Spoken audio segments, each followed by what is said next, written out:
मेरी actress wife को शादी के बाद हमेशा डर रहता है कि कहीं मैं चीटिंग न करूं, जिस पर वो चुपके से पूरे घर में हिडन कैमरा लगा देती है और इतना ही नहीं बल्कि पूरा प्रोसेस लाइव स्ट्रीम भी करने लगती है। लेकिन मुझे इन सब चीजों की बिल्कुल भी भनक नहीं होती है। उस दिन जैसे ही मेरी वाइफ घर से बाहर निकलती है, मैं तुरंत एक वॉइस मैसेज भेज देता हूँ, तुम्हारी भाभी काम पर चली गई है, अब तुम यहाँ आ सकती हो। जैसे ही मेरी यह बात खत्म होती है, लाइव स्ट्रीम का चैट रूम पूरी तरह फट पड़ता है। कमाल है, ये तो रियल में घटिया आदमी निकला। इतनी खूबसूरत वाइफ होने के बाद भी चीटिंग करना चाहता है। जिस पर उस समय वे वी सड़क पर गाड़ी चला रही होती है और उसकी नजर लगातार फोन स्क्रीन पर टिकी रहती है। उसका चेहरा पूरी तरह ठंडा पड़ चुका होता है, क्योंकि उसे पहले से पूरा भरोसा था, तभी उसने लाइव स्ट्रीम शुरू करने की हिम्मत की थी। लेकिन उसे बिल्कुल उम्मीद नहीं थी कि मैं इतनी जल्दी टेस्ट में फेल हो जाऊंगा। जिस पर वो मन ही मन सोचने लगती है, क्या सच में मुझे धोखा दिया जा रहा है? तभी मेरा फोन बजता है और मैं वॉइस मैसेज खोलता हूँ, जिसके बाद एक बेहद प्यारी फीमेल वॉइस सुनाई देती है। ठीक है, मैं 15 मिनट में पहुंच जाती हूँ। यह वॉइस मैसेज सुनते ही लाइव स्ट्रीम का माहौल और ज्यादा गर्म हो जाता है। लगता है ये लड़की भी काफी बेताब है, सिर्फ 15 मिनट में पहुंचने वाली है। अब तो उसका चेहरा देखने का मन कर रहा है। जिस पर वेवी का दिमाग पूरी तरह गर्म हो चुका होता है। वो बस तुरंत घर लौटकर उस दूसरी लड़की को खत्म कर देना चाहती है। यह देखकर प्रोग्राम डायरेक्टर उसे शांत करने की कोशिश करता है। ऐसा जरूरी नहीं है जैसा तुम सोच रही हो, पहले शांत हो जाओ। लेकिन वेवी बिना कुछ बोले लगातार लाइव स्ट्रीम की स्क्रीन को घूरती रहती है। वहीं फैंस भी उसके ठंडे चेहरे को देखकर लगातार उसे कंसोल करने वाले कमेंट्स भेजते रहते हैं। लेकिन वेवी जैसे उन कमेंट्स को देख ही नहीं रही होती। उसकी नजर बस स्क्रीन में दिख रहे मुझ पर टिकी रहती है। उसे अब तक यकीन नहीं हो रहा होता कि मेरी हिम्मत इतनी बड़ी हो सकती है कि मैं किसी और लड़की को सीधे घर बुला लूं, और वो भी बिना इस डर के कि कहीं वो अचानक घर वापस ना आ जाए। तभी स्क्रीन में मैं अचानक फोन उठाकर वेवी को कॉल करता हूँ, जिस पर वेवी चेहरे पर गुस्सा होने के बावजूद अपनी आवाज नॉर्मल रखने की कोशिश करती है। हाँ जान, क्या हुआ? मैं आराम से कहता हूँ, कुछ नहीं, बस ये कंफर्म करना था कि तुम ऑफिस सही सलामत पहुंच गई या नहीं। मेरी यह बात सुनते ही वेवी का चेहरा और ज्यादा ठंडा पड़ जाता है। अगर पहले वाली बात होती तो शायद वो इमोशनल हो जाती, लेकिन अब उसे साफ समझ आ रहा होता है कि मैं उसकी चिंता नहीं कर रहा, बल्कि यह चेक कर रहा हूँ कि कहीं वो अचानक घर वापस तो नहीं आ रही। जिस पर वेवी बड़ी मुश्किल से अपने इमोशंस दबाकर कहती है, मैं ऑफिस पहुंच गई हूँ, अब मीटिंग के लिए जाना है, बाद में बात करती हूँ। मैं मुस्कुराकर जवाब देता हूँ, ठीक है, सेफली पहुंच गई यही काफी है। वैसे डिनर मैंने बाहर से ऑर्डर कर दिया है, सब तुम्हारी पसंद का है। लेकिन बात खत्म होने से पहले ही कॉल कट जाता है, जिस पर लाइव स्ट्रीम का कमेंट सेक्शन फिर से भर जाता है। वाह, इसे देखकर ही समझ आ रहा है कि ये कितना एक्सपीरियंस्ड प्लेयर है। ये कॉल साफ तौर पर सिर्फ ये जानने के लिए था कि वेवी घर वापस तो नहीं आने वाली। अगले ही पल वेवी गुस्से में स्टूडियो का दरवाजा जोर से खोलकर अंदर आती है और सीधे चेयर पर बैठ जाती है, जिस पर उसकी असिस्टेंट ली नी धीरे से कहती है, हेलो सिस्टर वी। वहीं टेक्निकल रूम में मौजूद असिस्टेंट उसके चेहरे का एक्सप्रेशन देखकर पूछती है, सिस्टर वी पहले काम डाउन हो जाइए, क्या वो हमेशा आपको ऐसे ही कॉल करता है? जिस पर वे वी दांत पीसते हुए कहती हैं, हर महीने कम से कम कई बार ऐसे कॉल्स आते हैं। यह सुनकर असिस्टेंट पूरी तरह शॉक्ड रह जाती है। वहीं बगल में खड़ा डायरेक्टर भी हक्का बक्का रह जाता है, क्या उसके पास 6 किडनीज हैं क्या? जिसके बाद पूरा लाइव स्ट्रीम फिर से एक्सप्लोड हो जाता है और कमेंट्स में लोग मुझे जमकर गालियां देने लगते हैं। हालांकि मुझे इन सब चीजों की बिल्कुल खबर नहीं होती। उस समय मैं बस पानी उबालकर सोफा पर बैठा फोन चला रहा होता हूँ। कुछ देर बाद डोरबेल बजती है। डोरबेल की आवाज सुनते ही लाइव स्ट्रीम का माहौल एकदम टेंस हो जाता है। वहीं टेक्निकल रूम में वे वी भी अपने हाथ कसकर पकड़ लेती है और उसकी नजर लगातार स्क्रीन पर जमी रहती है। जिस पर मैं मुस्कुराते हुए दरवाजा खोलता हूँ और नीचे एक पेयर स्लीपर्स रख देता हूँ। तभी एक लंबी खूबसूरत लड़की अंदर आती है। वो झुककर स्लीपर्स बदलती है और उसका वह अंदाज उसे और भी ज्यादा अट्रैक्टिव बना देता है। इसके बाद वो मेरे साथ सोफा पर बैठ जाती है। जैसे ही लाइव स्ट्रीम में लोगों को उस लड़की का चेहरा साफ दिखाई देता है, चैट रूम फिर से कमेंट से भर जाता है। वहीं टेक्निकल रूम में बैठी वेवी यह सब देखकर तुरंत उस वॉइस मैसेज वाली बात याद करने लगती है। अब उसे पूरी तरह यकीन हो चुका होता है कि मैं उसे धोखा दे रहा हूँ। उस समय वेवी बस तुरंत घर जाकर मुझसे जवाब मांगना चाहती है, जिस पर डायरेक्टर फिर से उसे समझाता है, इतनी जल्दी फैसला मत लो, पहले पूरा मामला देख लेते हैं। लेकिन वेवी बिना कुछ बोले लगातार स्क्रीन को घूरती रहती है। तभी स्क्रीन में बैठी लड़की इम्पेशेंट होकर मेरी तरफ देखती है और कहती है, हर बार हमें ऐसे छुपकर मिलना पड़ता है, आखिर कब मैं ओपनली तुमसे मिलने आ पाऊंगी? मैं धीरे से जवाब देता हूँ, बस 1 महीना और, उसके बाद तुम आराम से यहाँ आ सकोगी। तब मैं विवी को सब सच बता दूंगा और हमें ऐसे छुपने की जरूरत नहीं पड़ेगी। लेकिन मेरी यह बात सुनते ही लाइव स्ट्रीम के फैंस उसका बिल्कुल अलग मतलब निकाल लेते हैं। ओह, तो ये वेवी को डिवोर्स देने वाला है, बेचारी वेवी। जिस पर वेवी रोते हुए गुस्से में मुझे गालियां देने लगती है। बगल में डायरेक्टर उसे टिश्यू देते हुए कहता है, अगर वो सच में तुम्हें छोड़ना चाहता है तो सबसे पहले प्रॉपर्टी डिवीजन के बारे में सोचो। वहीं असिस्टेंट भी तुरंत कहती है, हाँ सिस्टर वी, आपको अपने बारे में भी सोचना चाहिए। लेकिन वीवी किसी की बात नहीं सुनती। वो बस आंसू पोंछते हुए लगातार स्क्रीन को देखती रहती है। उधर कमरे में बैठी जियांग यूई मेरी बात सुनकर थोड़ा शॉक्ड हो जाती है। जियांग यूई मुझे 5 साल पहले से जानती है, जब उसकी मुलाकात उसके ग्रैंडफादर के जरिए मुझसे हुई थी। उसे सिर्फ इतना पता था कि उसके ग्रैंडफादर मेरी बहुत रिस्पेक्ट करते हैं। एक बार उसने उनसे पूछा भी था कि वो मेरी इतनी इज्जत क्यों करते हैं, लेकिन उसके ग्रैंडफादर ने ज्यादा कुछ नहीं बताया। उन्होंने सिर्फ इतना कहा था कि मैं एक बेहद एक्स्ट्रा ऑर्डिनरी इंसान हूँ। जिस पर जियांग यू हैरानी से पूछती है, मुझे पता है कि तुम नेशनल टॉपर रह चुके हो और डाओ गुआन यूनिवर्सिटी में प्रोफेसर भी हो, लेकिन क्या अभी भी कोई बात है जो तुमने अपनी वाइफ से छुपा रखी है? उसकी यह बात सुनते ही पूरा लाइव स्ट्रीम फट पड़ता है। अरे छोड़ो भी, नेशनल टॉपर होकर प्रोग्रामर की जॉब करेगा और डाओ गुआन यूनिवर्सिटी का प्रोफेसर? इतना फेक कौन बोलता है? वो तो देश की सबसे टॉप यूनिवर्सिटी है। वहीं टेक्निकल रूम में बैठे वे वी और डायरेक्टर भी पूरी तरह स्टंट रह जाते हैं। डायरेक्टर तुरंत पूछता है, ये सब सच है या झूठ? जिस पर वे वी भी रोना बंद कर देती है। उसे अब लगने लगता है कि शायद मामला कुछ अलग है। वो अपने चेहरे के आंसू पोंछते हुए सिर हिलाकर कहती है, इम्पॉसिबल। मेरा हस्बैंड तो एक बिल्कुल नॉर्मल इंसान है। उसने कभी नहीं बताया कि वो नेशनल टॉपर था, और डाओ गुआन यूनिवर्सिटी का प्रोफेसर होना तो और भी इम्पॉसिबल है। इतने सालों में मैंने उसे कभी कहीं पढ़ाने जाते हुए नहीं देखा। उसकी यह बात लाइव स्ट्रीम में सुनते ही कमेंट्स फिर से भर जाते हैं। मैंने पहले ही कहा था, ये आदमी सिर्फ झूठ बोल रहा है, ये जरूर कोई फ्रॉड होगा। ये सब बस लड़कियों को इम्प्रेस करने के लिए बनाई गई फेक स्टोरीज हैं। और फिर अगले ही पल पूरा कमेंट सेक्शन मुझे लेकर तरह तरह की थ्योरीज बनाने लगता है। इस समय लाइव स्ट्रीम की स्क्रीन पर मैं हल्की स्माइल के साथ जियांग यू से कहता हूँ, 1 महीने बाद तुम्हें सब पता चल जाएगा, अभी सही समय नहीं आया है। जिस पर जियांग यू और भी ज्यादा क्यूरियस होकर पूछती है, आखिर तुम्हारी और कौन सी आइडेंटिटी है? ऐसी कौन सी पहचान है जिसकी वजह से मेरे ग्रैंडफादर तुम्हारी इतनी रिस्पेक्ट करते हैं, और ऐसी कौन सी बात है जिसे तुम अपनी वाइफ से भी छुपा रहे हो? जियांग यू के मन में इस समय हजारों सवाल चल रहे होते हैं, लेकिन मुझे लगातार चुप देखकर वो आखिरकार दांत भींचकर कहती है, ठीक है, तो मैं 1 महीने इंतजार कर लूंगी। इसके बाद वो फिर मेरी तरफ देखकर हल्का मुस्कुराती है। वैसे सोचो, अगर तुम्हारी वाइफ को पता चले कि तुम नेशनल टॉपर रह चुके हो और डाओ गुआन यूनिवर्सिटी के प्रोफेसर भी हो, तब वो कितना शॉक्ड हो जाएगी। ये सुनकर मैं मुस्कुराते हुए जवाब देता हूँ, वो सब तो बस नॉर्मल बातें हैं। मेरी असली आइडेंटिटी के सामने टॉपर या प्रोफेसर जैसी चीजें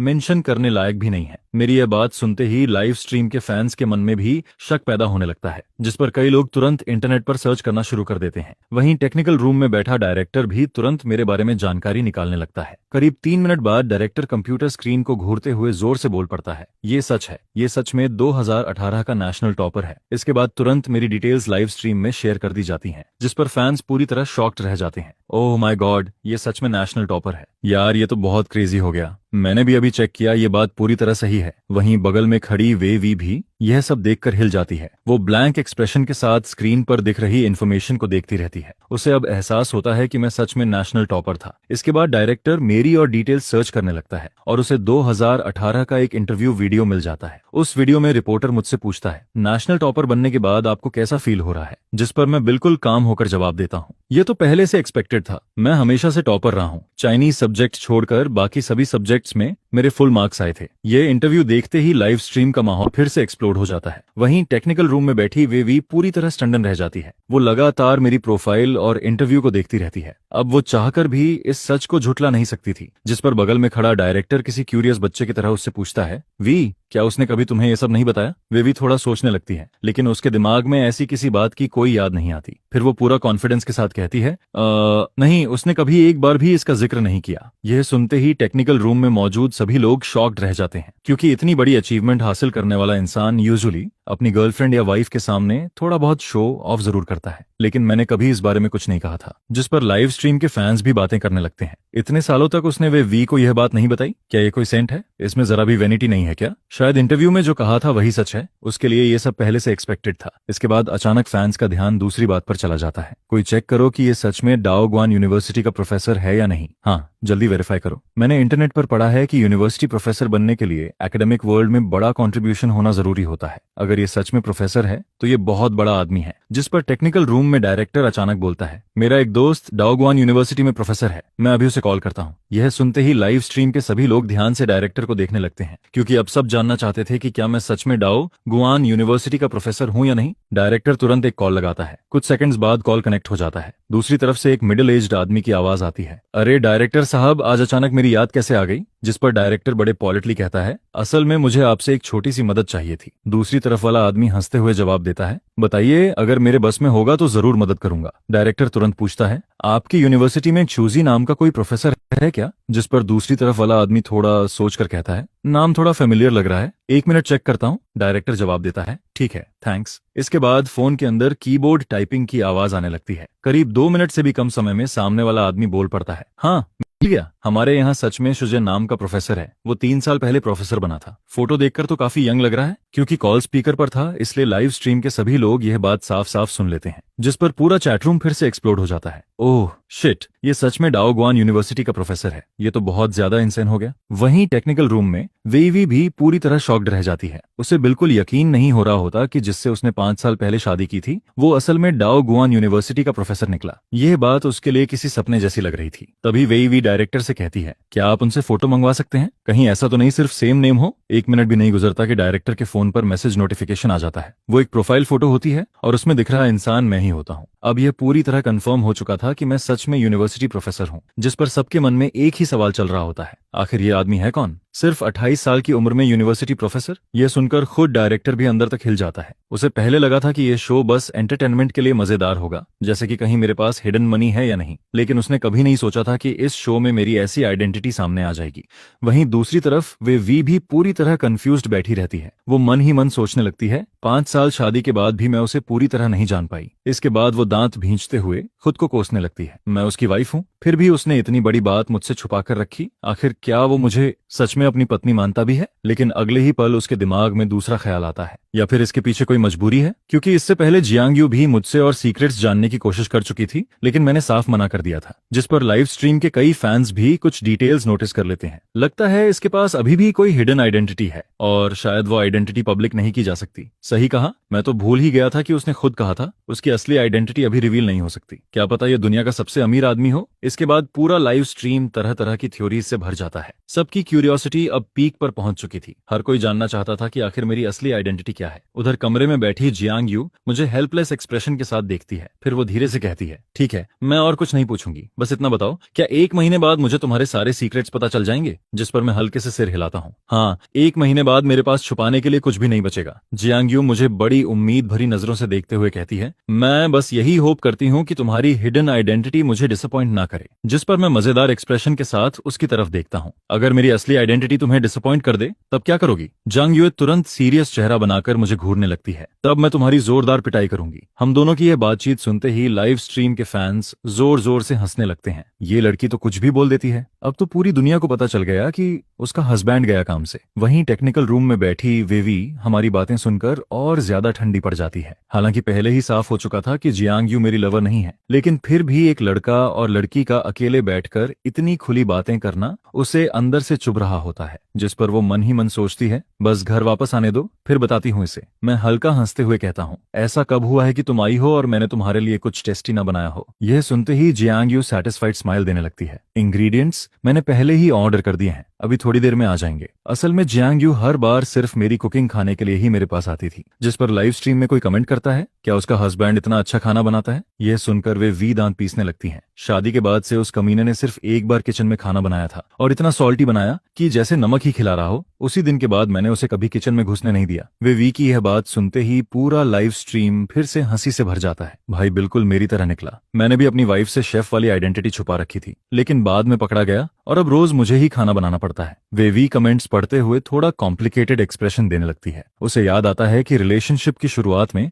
मैं उससे हर बात शेयर करता था, लेकिन अब उसे एहसास हो रहा था कि मैंने उससे कितनी बड़ी बड़ी बातें छुपा रखी थी। कुछ देर बाद डोरबेल बजती है और कुकिंग इंग्रेडिएंट्स आ जाते हैं, जिस पर मैं जियांग यू की तरफ देखकर कहता हूँ, आज टाइम बहुत कम है, इसलिए बस कुछ सिंपल डिशेस बना देता हूँ। Cabbage soup, shredded tofu, lion head meatball और डोंगपो पोक चलेगा? जियांग यू तुरंत खुशी से सिर हिलाने लगती है। हालांकि वो और भी ज्यादा नेशनल बैंक्वेट डिशेस खाना चाहती थी, लेकिन अभी टाइम कम था, इसलिए ज्यादा कॉम्प्लिकेटेड डिशेस बनाना पॉसिबल नहीं था। इसके बाद मैं इंग्रेडिएंट्स लेकर किचन में चला जाता हूँ। सबसे पहले वेजिटेबल्स वॉश करता हूँ, फिर कटिंग शुरू कर देता हूँ और फिर सबसे पहला डिश शुरू होता है शेरडेड टोफू। मैं सॉफ्ट टोफू को चॉपिंग बोर्ड पर रखता हूँ और नाइफ चलाना शुरू कर देता हूँ। इस डिश का सबसे डिफिकल्ट हिस्सा नाइफ स्किल होता है, क्योंकि इसमें टोफू को हजारों बेहद पतली स्ट्रिप्स में काटना पड़ता है। यह देखकर लाइव स्ट्रीम फिर से एक्साइटेड हो जाता है। वाह, इसकी नाइफ स्किल तो रियल शेफ जैसी है। शूजे सच में मास्टर शेफ लग रहा है। वहीं टेक्निकल रूम में बैठी वे वी मुझे वेजिटेबल्स काटते देख दांत पीसने लगती है। हालांकि वो प्रोफेशनल शेफ नहीं थी, लेकिन इतने साल किचन संभालने के बाद वो सिर्फ नाइफ हैंडलिंग देखकर समझ चुकी थी कि मेरी कुकिंग स्किल बहुत हाई लेवल की है। जिस पर बगल में खड़ी असिस्टेंट हंसते हुए कहती है, तो सिस्टर वी को पहले से पता था कि शुजे कुकिंग कर सकता है? अब इतने साल आपको बेवकूफ बनाने के बाद आप उसे क्या पनिशमेंट देने वाली हैं? यह सुनकर वे वी ठंडे चेहरे से कहती हैं, शो खत्म होने के बाद मैं उससे जिंदगी भर खाना बनवाऊंगी। उसकी यह बात सुनते ही लाइव स्ट्रीम के फैंस फिर हंसने लगते हैं। शू झे गया काम से, बेचारा अभी तक नहीं जानता कि उसका सीक्रेट पकड़ा जा चुका है। उधर मैं किचन में बिजी होकर टोफू कटिंग खत्म करता हूँ और फिर चिकन शेडरिंग शुरू कर देता हूँ। वहीं पीछे खड़ी जियांग यू मुझे ऐसे देख रही होती है जैसे कोई आर्ट परफॉर्मेंस देख रही हो। मैं काम करते करते कहता हूँ, पुराना रूल याद है ना, 10:30 तक खाना बन जाएगा और 11:30 से पहले तुम्हें खाना खत्म करके यहाँ से निकलना होगा, क्योंकि 11:30 पर मेरी वाइफ घर वापस आ जाती है। जिस पर जियांग यू इरिटेटेड होकर जवाब देती है, ठीक है, इतना लेक्चर मत दो। यह सुनकर लाइव स्ट्रीम के फैंस फिर हंसने लगते हैं। ये दोनों ऐसे बिहेव कर रहे हैं जैसे चोरी छिपे मिल रहे हों। अगर वे वी इन्हें ऐसे देख लेती तो जरूर गलत समझती। वहीं टेक्निकल रूम में बैठी वे वी भी मेरी बात सुनकर हंस पड़ती है, क्योंकि उसे पता था कि मैं सिर्फ इस डर से ऐसा कर रहा हूं कि कहीं वो अचानक घर वापस ना आ जाए। जिस पर वो मन ही मन मुझे प्रैंक करने का फैसला कर लेती है। वो सोचती है, जब इसका खाना बन जाएगा तब मैं कॉल करके बोलूंगी कि मैं घर वापस आ रही हूँ। बगल में खड़ी छोटी असिस्टेंट भी ये सीन इमेजिन करके हंसने लगती है। ये आदमी सच में बहुत इंटरेस्टिंग है। उधर किचन में जियांग यूए अचानक पूछती है, ग्रैंडफादर बता रहे थे कि नेशनल बैंक्वेट शेफ ने भी तुमसे कुकिंग कंपटीशन किया था और वो कह रहे थे कि तुम्हारी कुकिंग उससे भी 3 गुना बेहतर है। मैं कुकिंग करते करते जवाब देता हूँ, कंपटीशन तो हुआ था, लेकिन उसने जो कहा वो बस उसकी ह्यूमिलिटी थी। हमारी स्किल्स लगभग सेम लेवल की हैं। यह सुनकर जियांग यू एडमिरेशन भरी नजरों से मुझे देखने लगती है। नेशनल टॉपर, डाओगुआन यूनिवर्सिटी प्रोफेसर और ऊपर से नेशनल बैंक्वेट शेफ जैसी कुकिंग स्किल। उसके लिए मैं इस समय ऑलमोस्ट परफेक्ट इंसान बन चुका होता हूँ। और सबसे बड़ी बात, मैं हैंडसम भी था। किचन में कुकिंग और बातचीत के बीच समय तेजी से निकल जाता है और देखते ही देखते 10:30 बज जाते हैं। मैं कई डिशेस तैयार कर चुका होता हूँ। हर डिश इतनी डिलीशियस दिख रही होती है कि देखकर ही मुंह में पानी आ जाए। इसके बाद मैं राइस का बाउल जियांग यू को देते हुए कहता हूँ, जल्दी खाओ और खाने के बाद तुरंत निकल जाना। जिस पर जियांग यूए आंखें घुमाकर कहती हैं, तुम्हारी वाइफ अभी घर नहीं आने वाली, इतना डर क्यों रहे हो? मैं पानी का सिप लेते हुए कैजुअली जवाब देता हूँ, हालांकि वो लंच के लिए घर नहीं आती, लेकिन कभी कभी रेस्ट करने वापस आ जाती है, इसलिए जल्दी फिनिश करो। जियांग यूए बाउल पकड़ते हुए कहती है, अगर विवी देख भी ले तो क्या फर्क पड़ता है, हम दोनों के बीच कुछ गलत तो है नहीं। मैं उसे साइड आई से देखता हूँ, तुम्हें पता है, लेकिन उसे भरोसा होना भी तो जरूरी है। इसी समय टेक्निकल रूम में बैठी विवी अचानक मुझे कॉल कर देती है। फोन रिंग होते ही मुझे अचानक एक बैड फीलिंग आने लगती है। मैं कॉल उठाकर नॉर्मल आवाज में बोलता हूँ, हाँ वाइफ, क्या हुआ? जिस पर वे वी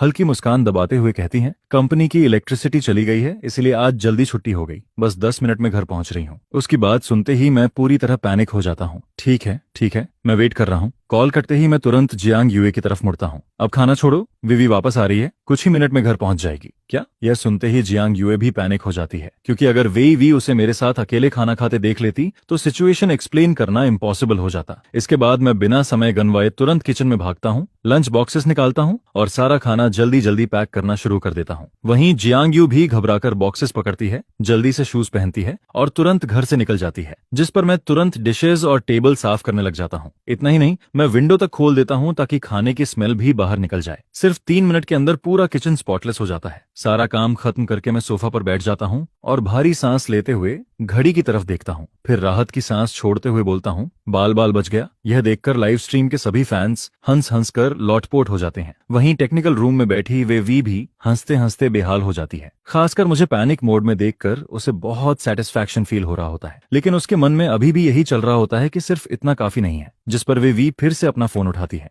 अगले ही सेकंड जैसे ही मैं वे वी का कॉल देखता हूँ, मेरे चेहरे पर कंफ्यूजन आ जाता है। क्या हुआ वाइफ? जिस पर वे वी लंबी सांस छोड़ते हुए कहती हैं, हाय हस्बैंड, कंपनी से फिर कॉल आ गया, बॉस ने मुझे तुरंत वापस बुला लिया है, जाना जरूरी है। यह सुनते ही मैं मन ही मन 1000 गालियां देने लगता हूँ, लेकिन बाहर से खुद को काम दिखाते हुए जवाब देता हूँ, ठीक है, मैं समझ गया। मेरी बात सुनकर वे वी बड़ी सेटिस्फाइड स्माइल देने लगती है। कॉल कट होते ही वो खुशी से अपने हाथ हिलाने लगती है। उधर लाइव स्ट्रीम के व्यूअर्स यह सीन देखकर हंस हंस कर पागल हो जाते हैं। बेचारे ने इतनी मेहनत से खाना बनाया और खाने से पहले ही सब खत्म हो गया। ये तो रियल टॉर्चर है। पूरा कमेंट सेक्शन हंसी से भर जाता है। वहीं डायरेक्टर भी देख रहा होता है कि इस समय वे वी का मूड काफी अच्छा हो चुका है। हालांकि मैंने किसी दूसरी लड़की को घर बुलाया था, लेकिन उनके बीच कुछ गलत नहीं था। फिर भी एक वाइफ होने के नाते उसके दिल में गुस्सा तो था ही। अब मुझे प्रैंक करके उसके अंदर का आधा गुस्सा शांत हो चुका होता है। डायरेक्टर भी काफी खुश होता है, क्योंकि इस एपिसोड का इफेक्ट उसकी एक्सपेक्टेशन से कहीं ज्यादा अच्छा निकला था। जिस पर वो हंसते हुए वे वी से कहता है, ये तो सिर्फ पहला दिन है और हमने तुम्हारे हस्बैंड के इतने सारे सीक्रेट्स डिस्कवर कर लिए। आज का हाल देखकर तो लग रहा है कि उसके पास अभी और भी बहुत सीक्रेट्स हैं जो अगले कुछ दिनों में बाहर आएंगे। यह सुनकर वे वी भी क्यूरियस होने लगती है।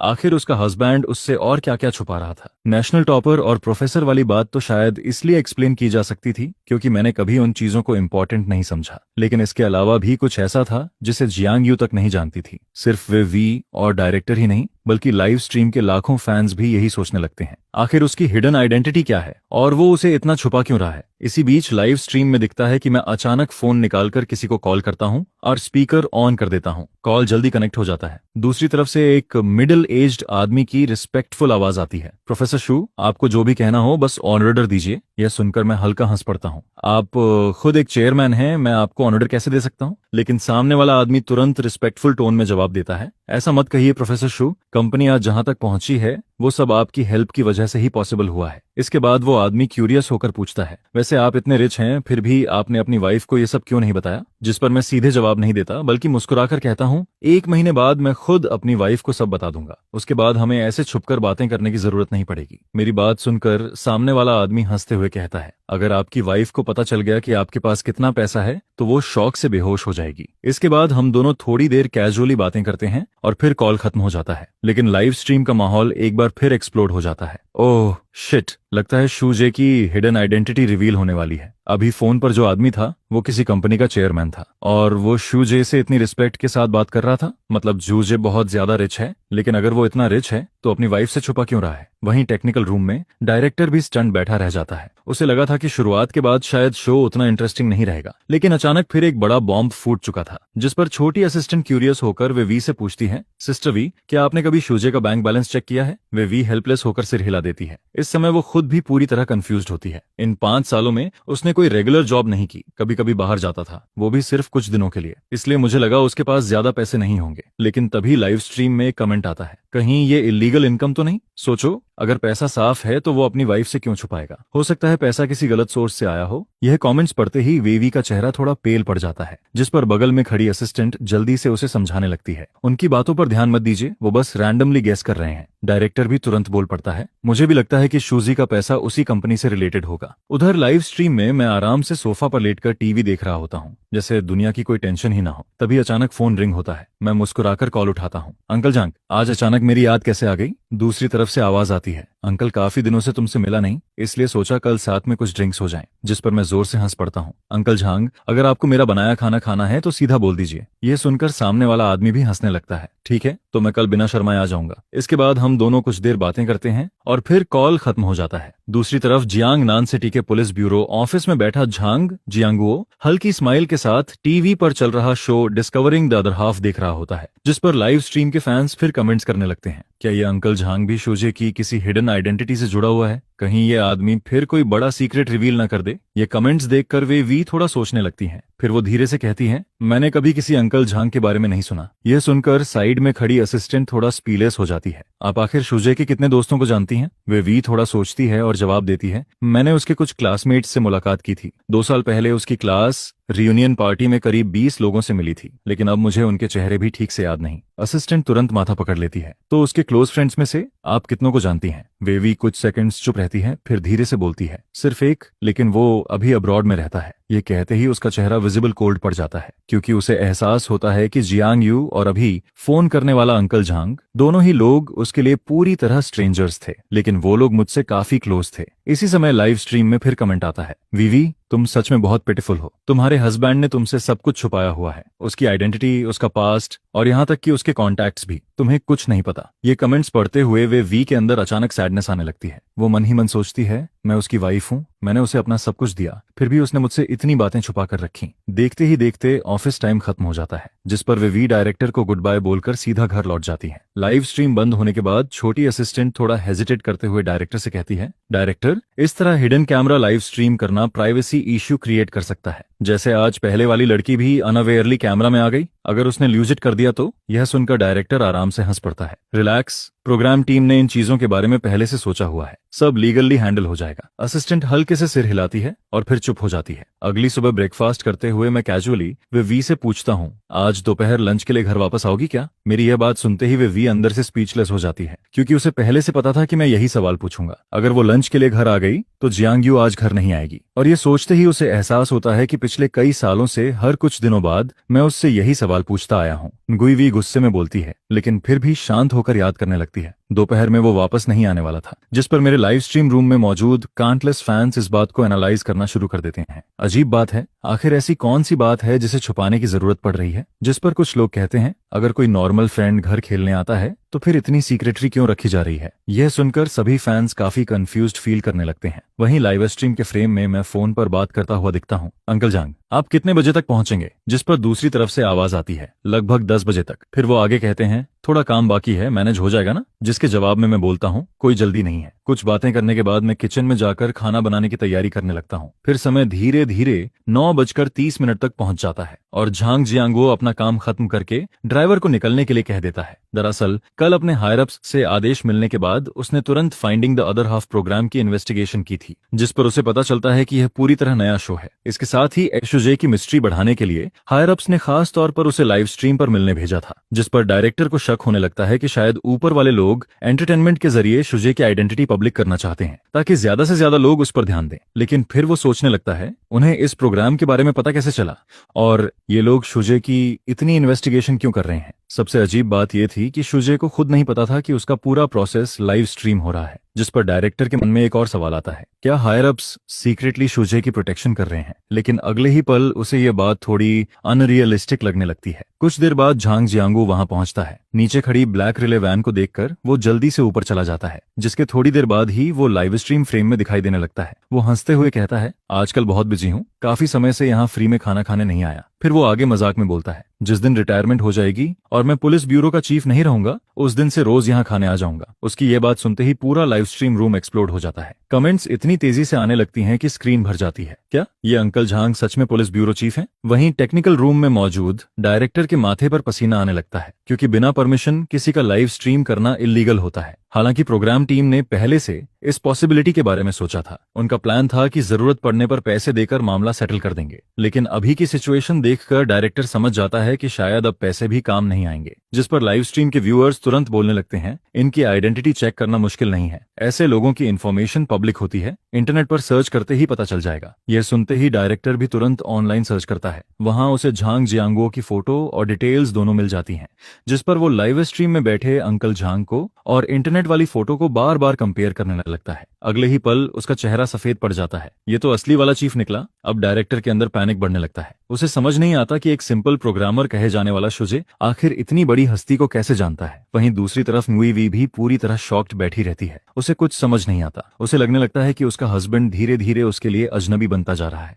उसी समय लाइव स्ट्रीम में मैं खाना बनाकर टेबल पर रख देता हूँ और बोलता हूँ, अंकल जांग, आगे से अगर आपको मेरा बनाया खाना खाना है तो आपको इंपीरियल कैपिटल तक आना पड़ेगा। जिस पर झांग जियांगू खाना खाते खाते रुक जाता है और पूछता है, क्या तुम इंपीरियल कैपिटल शिफ्ट होने वाले हो? फिर वो आगे पूछता है, हर साल वापस आओगे ना? मैं सिर हिलाकर जवाब देता हूँ, लेकिन झांग जियांगू कंफ्यूज्ड होकर पूछता है, अचानक इंपीरियल कैपिटल क्यों जा रहे हो? यहाँ सब कुछ तो अच्छा है। जिस पर मैं सिर्फ हल्की सी स्माइल देता हूँ और ज्यादा एक्सप्लेनेशन नहीं करता, क्योंकि असल में झांग जियांगू भी मेरी पूरी आइडेंटिटी नहीं जानता था। दरअसल अगले महीने मेरी असली आइडेंटिटी पब्लिक होने वाली थी, जिसके बाद बहुत ज्यादा चांस था कि मुझे कैपिटल में शिफ्ट होना पड़े, क्योंकि मेरे हाथ में मौजूद चीजों पर कई देशों की नजर थी। अगर मैं जियांगनान सिटी में ही रहता तो फैमिली खतरे में पड़ सकती थी। जिस पर लाइव स्ट्रीम कमेंट्स फिर तेजी से आने लगते हैं। शुजे अगले महीने कैपिटल शिफ्ट होने वाला है, वहां तो जमीन सोने से भी महंगी होती है, एक बड़ा घर खरीदने के लिए करोड़ों लग जाएंगे। यह सुनकर असिस्टेंट खुद को रोक नहीं पाती और गुई वी से पूछती है, सिस्टर वी, क्या आप लोग सच में कैपिटल शिफ्ट होने वाले हो? लेकिन गुई वी अभी भी पूरी तरह ब्लैंक बैठी रहती है, क्योंकि उसे इस बारे में कुछ भी नहीं पता था। उसे लगने लगता है कि क्या ये सच में वही आदमी है जिससे उसने शादी की थी। वहीं दूसरी तरफ झांग जियांगुओ मेरे बनाए डिशेस खाते हुए कहता है, तुम्हारा कुकिंग स्किल उन सभी लोगों से बेहतर है जिन्हें मैंने आज तक देखा है। बड़े बड़े रेस्टोरेंट्स भी तुम्हारे सामने कुछ नहीं है। अगर तुम शेफ बन जाओ तो महीने के 50 मिलियन आसानी से कमा लोगे। जिस पर मैं हंसते हुए जवाब देता हूँ, शेफ का काम बहुत टायरिंग होता है। मैं अपनी वाइफ के साथ ज्यादा टाइम स्पेंड करना चाहता हूँ। इतने सालों से मैं विव के साथ बिताए मोमेंट्स को बहुत एंजॉय कर रहा हूँ, लेकिन अब आइडेंटिटी पब्लिक होने वाली है, इसलिए मुझे फिर से काम में लगना पड़ेगा। ये सुनकर झांग जियांगो मुस्कुराता है और पूछता है, क्या तुम्हारी वाइफ को तुम्हारे पास्ट के बारे में कुछ पता नहीं?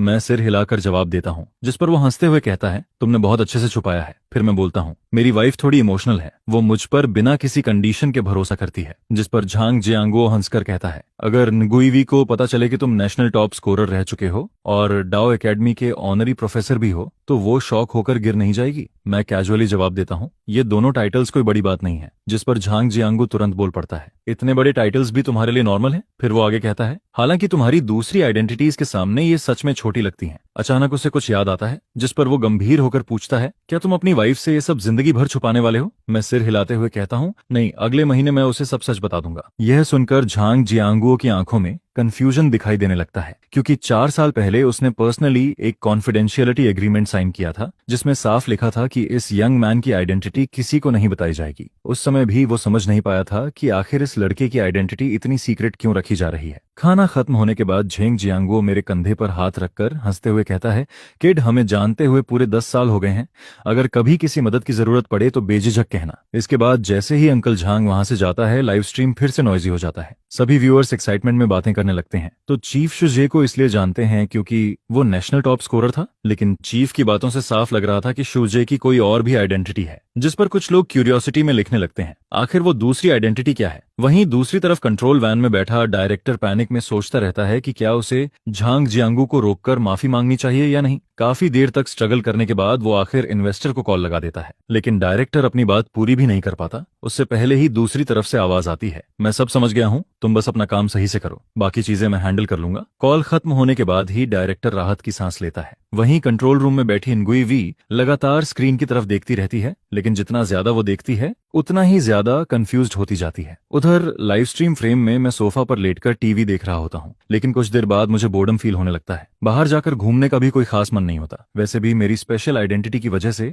हमेशा कुछ लोग सीक्रेटली 24 घंटे प्रोटेक्शन में लगे रहते हैं। तभी अचानक फोन रिंग होने लगता है, जिस पर मैं तुरंत कॉल रिसीव करता हूँ। दूसरी तरफ जियांग लाओ की आवाज आती है। वो हंसते हुए कहते हैं, मेरी ग्रैंडडॉटर बोल रही थी कि तुम्हारी जगह का सीनरी काफी अच्छा है, इसलिए मैंने सोचा कल वहां घूमने आ जाऊं और पहले तुम्हारे घर आकर कुछ ड्रिंक्स भी हो जाएं। यह सुनकर मैं हेल्पलेस होकर मुस्कुराने लगता हूँ। मन ही मन सोचता हूँ, लो, एक और इंसान फ्री में खाना खाने आने वाला है। जिस पर लाइव स्ट्रीम रूम में मौजूद नेटिजन्स लगातार कमेंट्स करने लगते हैं, क्योंकि उन्हें दूसरी तरफ की आवाज सुनाई नहीं दे रही थी, लेकिन उन्होंने इतना जरूर सुन लिया था कि शुजे किसी को एयरपोर्ट से लेने जाने वाला है। जिस पर सभी स्पेकुलेट करने लगते हैं, क्या इस बार भी कोई बड़ा आदमी आने वाला है? वहीं टेक्निकल रूम में बैठी nguivi फिर से कंफ्यूज्ड हो जाती है, क्योंकि उसे समझ नहीं आता कि आखिर घर पर बार बार इतने मिस्टीरियस लोग क्यों आ रहे हैं। अगली सुबह यूजुअल क्वेश्चन आंसर सेशन के बाद nguivi उदास चेहरे के साथ घर से निकलती है। लिफ्ट में खड़ी होकर उसके दिल में अजीब सा डिस्कम्फर्ट फील होने लगता है। हालांकि उसने पहले से मेंटली प्रिपेयर किया हुआ था, लेकिन फिर भी उसके दिल में हल्की तकलीफ होती है। सुबह 10 बजे जियांगनान एयरपोर्ट के हॉल में एक बूढ़ा आदमी ट्रेडिशनल आउटफिट पहने दिखाई देता है। उसका पूरा ऑरा बेहद एक्स्ट्रा ऑर्डिनरी लगता है। उसी समय एक खूबसूरत लड़की तेजी से उनकी तरफ दौड़ती हुई आती है, जिस पर बूढ़ा आदमी उसे देखकर हंसते हुए बोलता है, तुम जियांगनान सिटी आए हुए लगभग 5 दिन हो गए हैं ना? इन दिनों फिर से शुजे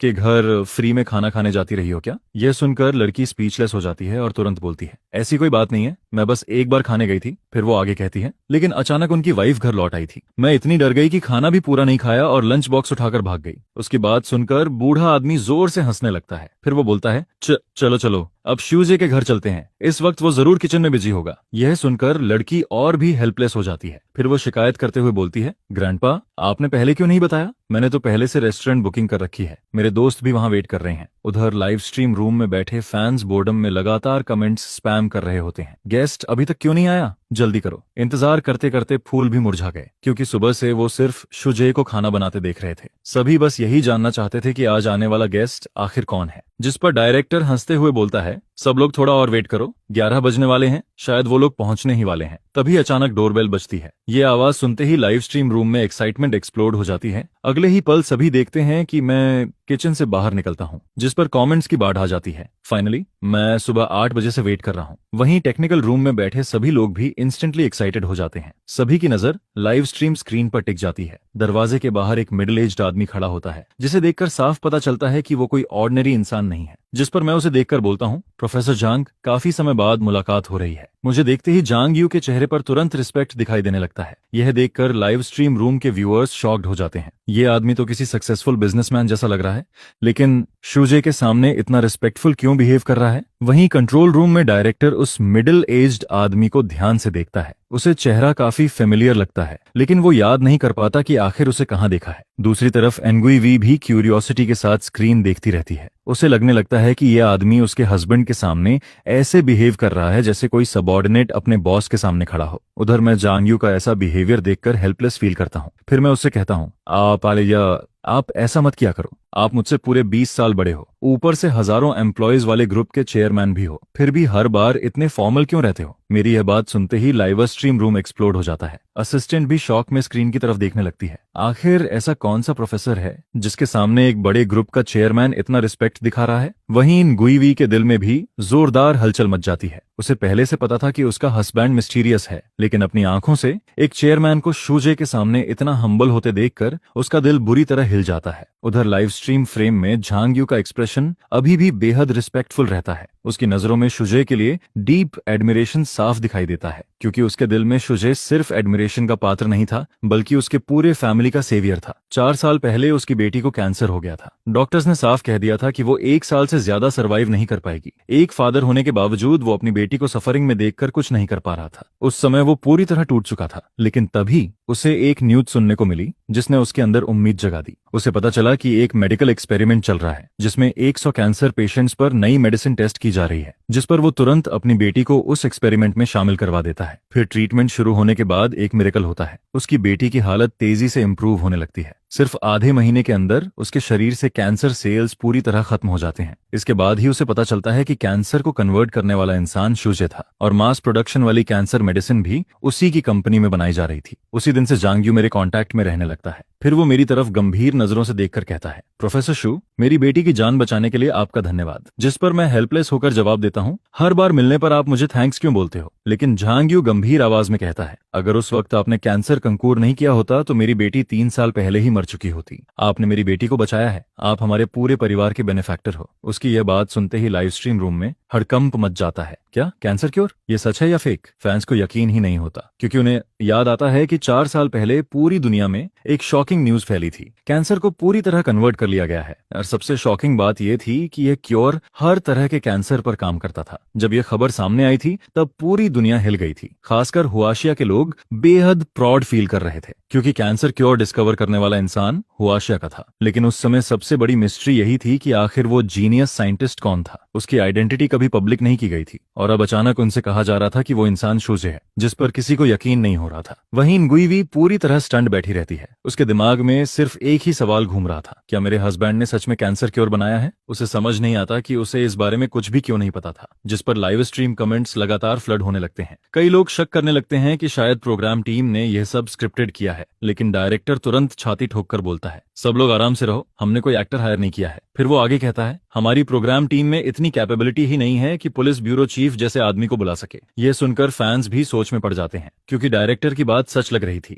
जिस पर कई लोग लिखने लगते हैं, तो क्या अब कंफर्म हो गया कि कैंसर क्योर शुजे ने ही बनाया था? उधर मैं झांग यू की बातें सुनकर हेल्पलेस स्माइल देता हूँ और कहता हूँ, मैं एक साइंटिस्ट हूँ, रिसर्च करना ही मेरा प्रोफेशनल काम है। ट्रोंग वो अब भी गंभीर चेहरे के साथ कहता है, चाहे कुछ भी हो, आप मेरे बेनिफैक्टर हो। जिस पर तू ट्रैच हाथ हिलाते हुए बोलता है, अब इस बारे में बात मत करो, बैठकर आराम से बातें करते हैं। इसके बाद मैं 2 कप गर्म चाय बनाकर दोनों के सामने रखता हूँ। फिर मुस्कुराते हुए जियांग लाओ से पूछता हूँ, अंकल इस बार कितने दिन रुकने का प्लान है? जिस पर जियांग लाओ चाय की एक सिप लेते हैं और आराम से कहते हैं, शायद 3 दिन और रुकूंगा। वैसे भी अभी मैं डाओ एकेडमी का प्रिंसिपल हूँ। रिटायरमेंट के बाद तो जहां मन करेगा वहां घूमता रहूंगा। उनकी यह बात सुनते ही पूरा लाइव स्ट्रीम रूम अचानक शांत पड़ जाता है। क्योंकि किसी को भी उनकी बात पर तुरंत यकीन नहीं होता। वहीं टेक्निकल रूम में बैठा डायरेक्टर तो पूरी तरह स्टंट रह जाता है। उसके दिल में डर बैठने लगता है, क्योंकि अगर यह इंसान सच में डाउ एकेडमी का प्रिंसिपल निकला तो उसका करियर खत्म हो सकता था। बिना परमिशन इतने बड़े आदमी को लाइव स्ट्रीम करना कोई छोटी बात नहीं थी, जिस पर अगले ही पल डायरेक्टर तेजी से कंप्यूटर की तरफ भागता है और तुरंत सर्च करना शुरू कर देता है। सिर्फ डायरेक्टर ही नहीं, काउंटलेस फैंस भी इंटरनेट पर इंफॉर्मेशन ढूंढने लगते हैं।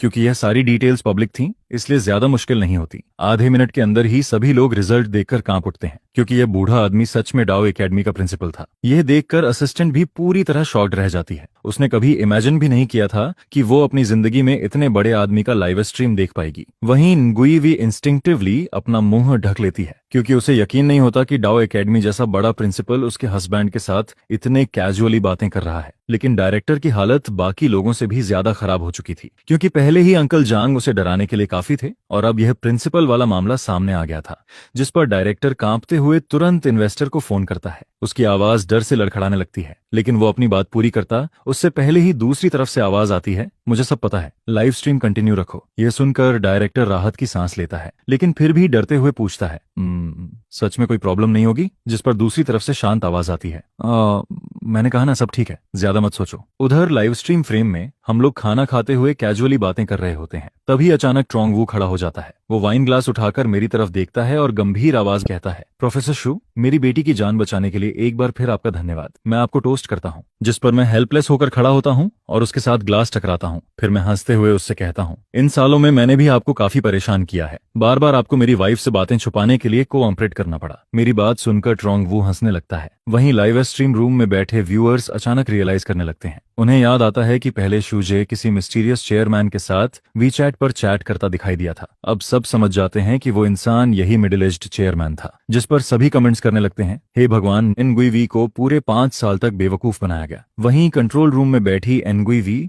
पूरी तरह ब्लैंक हो चुकी थी, क्योंकि अब उसे पता चलता है कि पिछले 5 सालों से उसका हस्बैंड सीक्रेटली इस चेयरमैन से कांटेक्ट में था। उसके दिल में अजीब सा शॉक बैठ जाता है। उधर लाइव स्ट्रीम में मैं ट्रोंग वू से पूछता हूँ, तो क्या आप और जियांग लाओ 3 दिन तक जियांगनान सिटी में रुकने वाले हो? जिस पर ट्रोंग वू सिर हिलाकर कहता है, नहीं, मुझे कल दोपहर वापस जाना होगा, कंपनी में बहुत काम बाकी है। फिर वो आगे कहता है, जिस दिन मैं डोंगशिया ग्रुप के चेयरमैन पद से रिजाइन कर दूंगा, उस दिन मैं अक्सर आपसे मिलने आ पाऊंगा। उसकी यह बात सुनते ही फैंस फिर से क्यूरियस हो जाते हैं, क्योंकि जियांग लाओ की आइडेंटिटी पहले ही रिवील हो चुकी थी, लेकिन ट्रोंग वू की आइडेंटिटी अभी तक क्लियर नहीं हुई थी, जिस पर सभी लोग तुरंत इंटरनेट पर सर्च करने लगते हैं। वहीं डायरेक्टर भी कांपते हाथों से कीबोर्ड पर टाइपिंग शुरू कर देता है। उसके दिल में सिर्फ एक ही प्रेयर चल रही थी, भगवान, इस बार कोई बड़ा आदमी मत निकलना।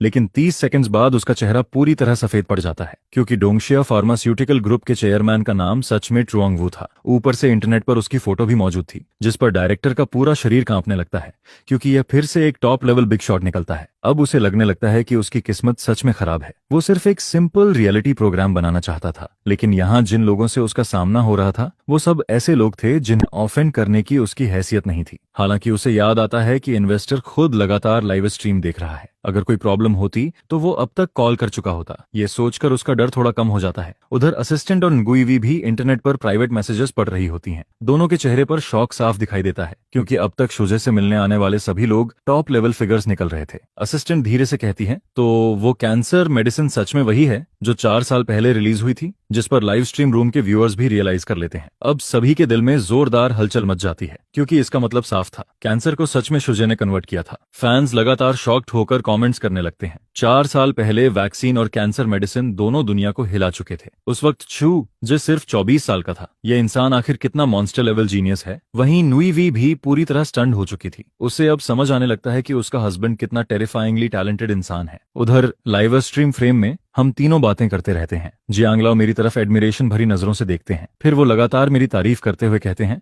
मैंने आधी जिंदगी गुजार दी, लेकिन तुम्हारे जैसा यंग जीनियस पहली बार देखा है। सिर्फ 24 साल की उम्र में कैंसर कंकूर कर देना कोई साधारण बात नहीं है। फिर वो आगे कहते हैं, आजकल तुम्हारी उम्र के लोग रिसर्च में इतना फोकस नहीं करते। जिस पर मैं हल्के से सिर हिलाकर जवाब देता हूँ, हर इंसान का सपना अलग होता है। फिर मैं आगे कहता हूँ, कुछ लोग बहुत पैसा कमाना चाहते हैं, कुछ लोग फेम चाहते हैं, जबकि कुछ लोग रिसर्च इंस्टीट्यूट में शांत जिंदगी बिताना पसंद करते हैं। मेरी उम्र के कुछ लोग अब भी सिंसियरली रिसर्च कर रहे हैं। यह सुनकर जियांग लाओ सिर हिलाते हैं। फिर वो क्यूरियस होकर पूछते हैं, तो तुम्हारा सपना क्या है? जिस पर मैं हल्की स्माइल देता हूँ, लेकिन अगले ही पल मेरा एक्सप्रेशन गंभीर हो जाता है, मेरी आवाज भी फर्म हो जाती है। मेरा सपना बहुत सिंपल है। फिर मैं आगे कहता हूँ, मैं चाहता हूँ कि हर इंसान बीमारी का इलाज करा सके। मैं चाहता हूँ कि ह्यूमैनिटी अब बीमारी की वजह से सफरिंग ना झेले। इतना बोलते बोलते मैं अचानक रुक जाता हूँ, क्योंकि आगे की बातें मैं जियांग लाओ और ट्रुओंग वू को नहीं बता सकता था। उन्हें सिर्फ इतना पता था कि मैंने कैंसर कंकूर किया है, लेकिन मेरे दूसरे रिसर्च अचीवमेंट्स के बारे में उन्हें कुछ नहीं मालूम था, और हायर अप्स की परमिशन के बिना मैं उन सीक्रेट्स का खुलासा नहीं कर सकता था। मेरी बातें सुनने के बाद जियांग लाओ और ट्रुओंग वू दोनों का एक्सप्रेशन गंभीर हो जाता है। उनकी आंखों में मेरे लिए और भी ज्यादा रिस्पेक्ट दिखाई देने लगता है, क्योंकि आज के दौर में ऐसे लोग बहुत कम थे जो ह्यूमैनिटी को बीमारी से मुक्त करने का सपना लेकर रिसर्च कर रहे थे।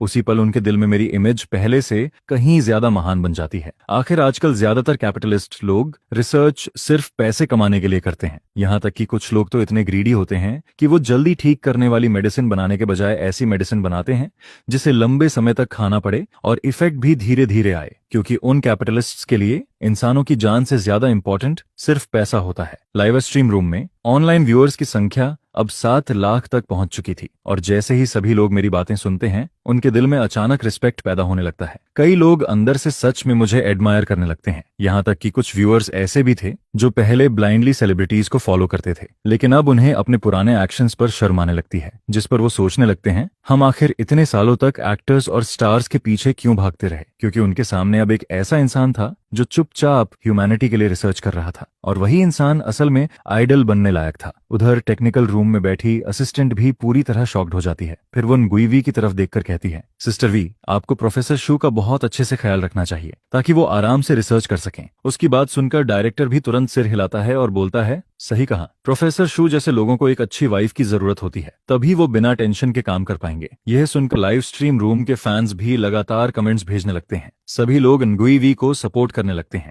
जिस पर एनगुई वी कमेंट्स देखकर स्पीचलेस हो जाती है, क्योंकि ओरिजिनली उसने सोचा था कि आज रात वो अपने मिस्टीरियस हस्बैंड की अच्छे से केयर करेगी, लेकिन अब जब हर कोई यही बात बोल रहा था तो उसे थोड़ा अजीब फील होने लगता है। फिर वो कमेंट्स की तरफ देखकर मुस्कुराती है और कहती है, आप लोग टेंशन मत लो, अगर आप लोग कुछ ना भी कहते तब भी मैं अपने हस्बैंड का अच्छे से ख्याल रखती। लेकिन इसी बीच कुछ लोग सीक्रेटली फोन कॉल्स भी कर रहे होते हैं। एक आदमी धीरे से बोलता है, हुलौसन, मुझे पता चल गया कि कैंसर कंकूर करने वाला इंसान कौन है। जिस पर दूसरी तरफ मौजूद फॉरेन आदमी तुरंत एक्साइटेड होकर पूछता है, कौन? फोन करने वाले आदमी के होंठ हल्के से ऊपर उठते हैं और 1 मिनट के अंदर ही उसके अकाउंट में पैसे ट्रांसफर होने का नोटिफिकेशन आ जाता है। इसके बाद वो हंसते हुए कहता है, उसका नाम शूजे है, उम्र 28 साल, सुझाव प्रांत में रहता है। तुम शॉर्ट वीडियो ऐप पर जाकर finding the other half live stream search कर लो। लेकिन यह सुनते ही दूसरी तरफ वाला आदमी कोल्ड आवाज में बोलता है, 28 साल? क्या तुम मुझे बेवकूफ समझ रहे हो? इतनी कम उम्र में कोई कैंसर कंकूर कर सकता है? जिस पर वह आदमी कामली जवाब देता है, मैं सच बोल रहा हूँ,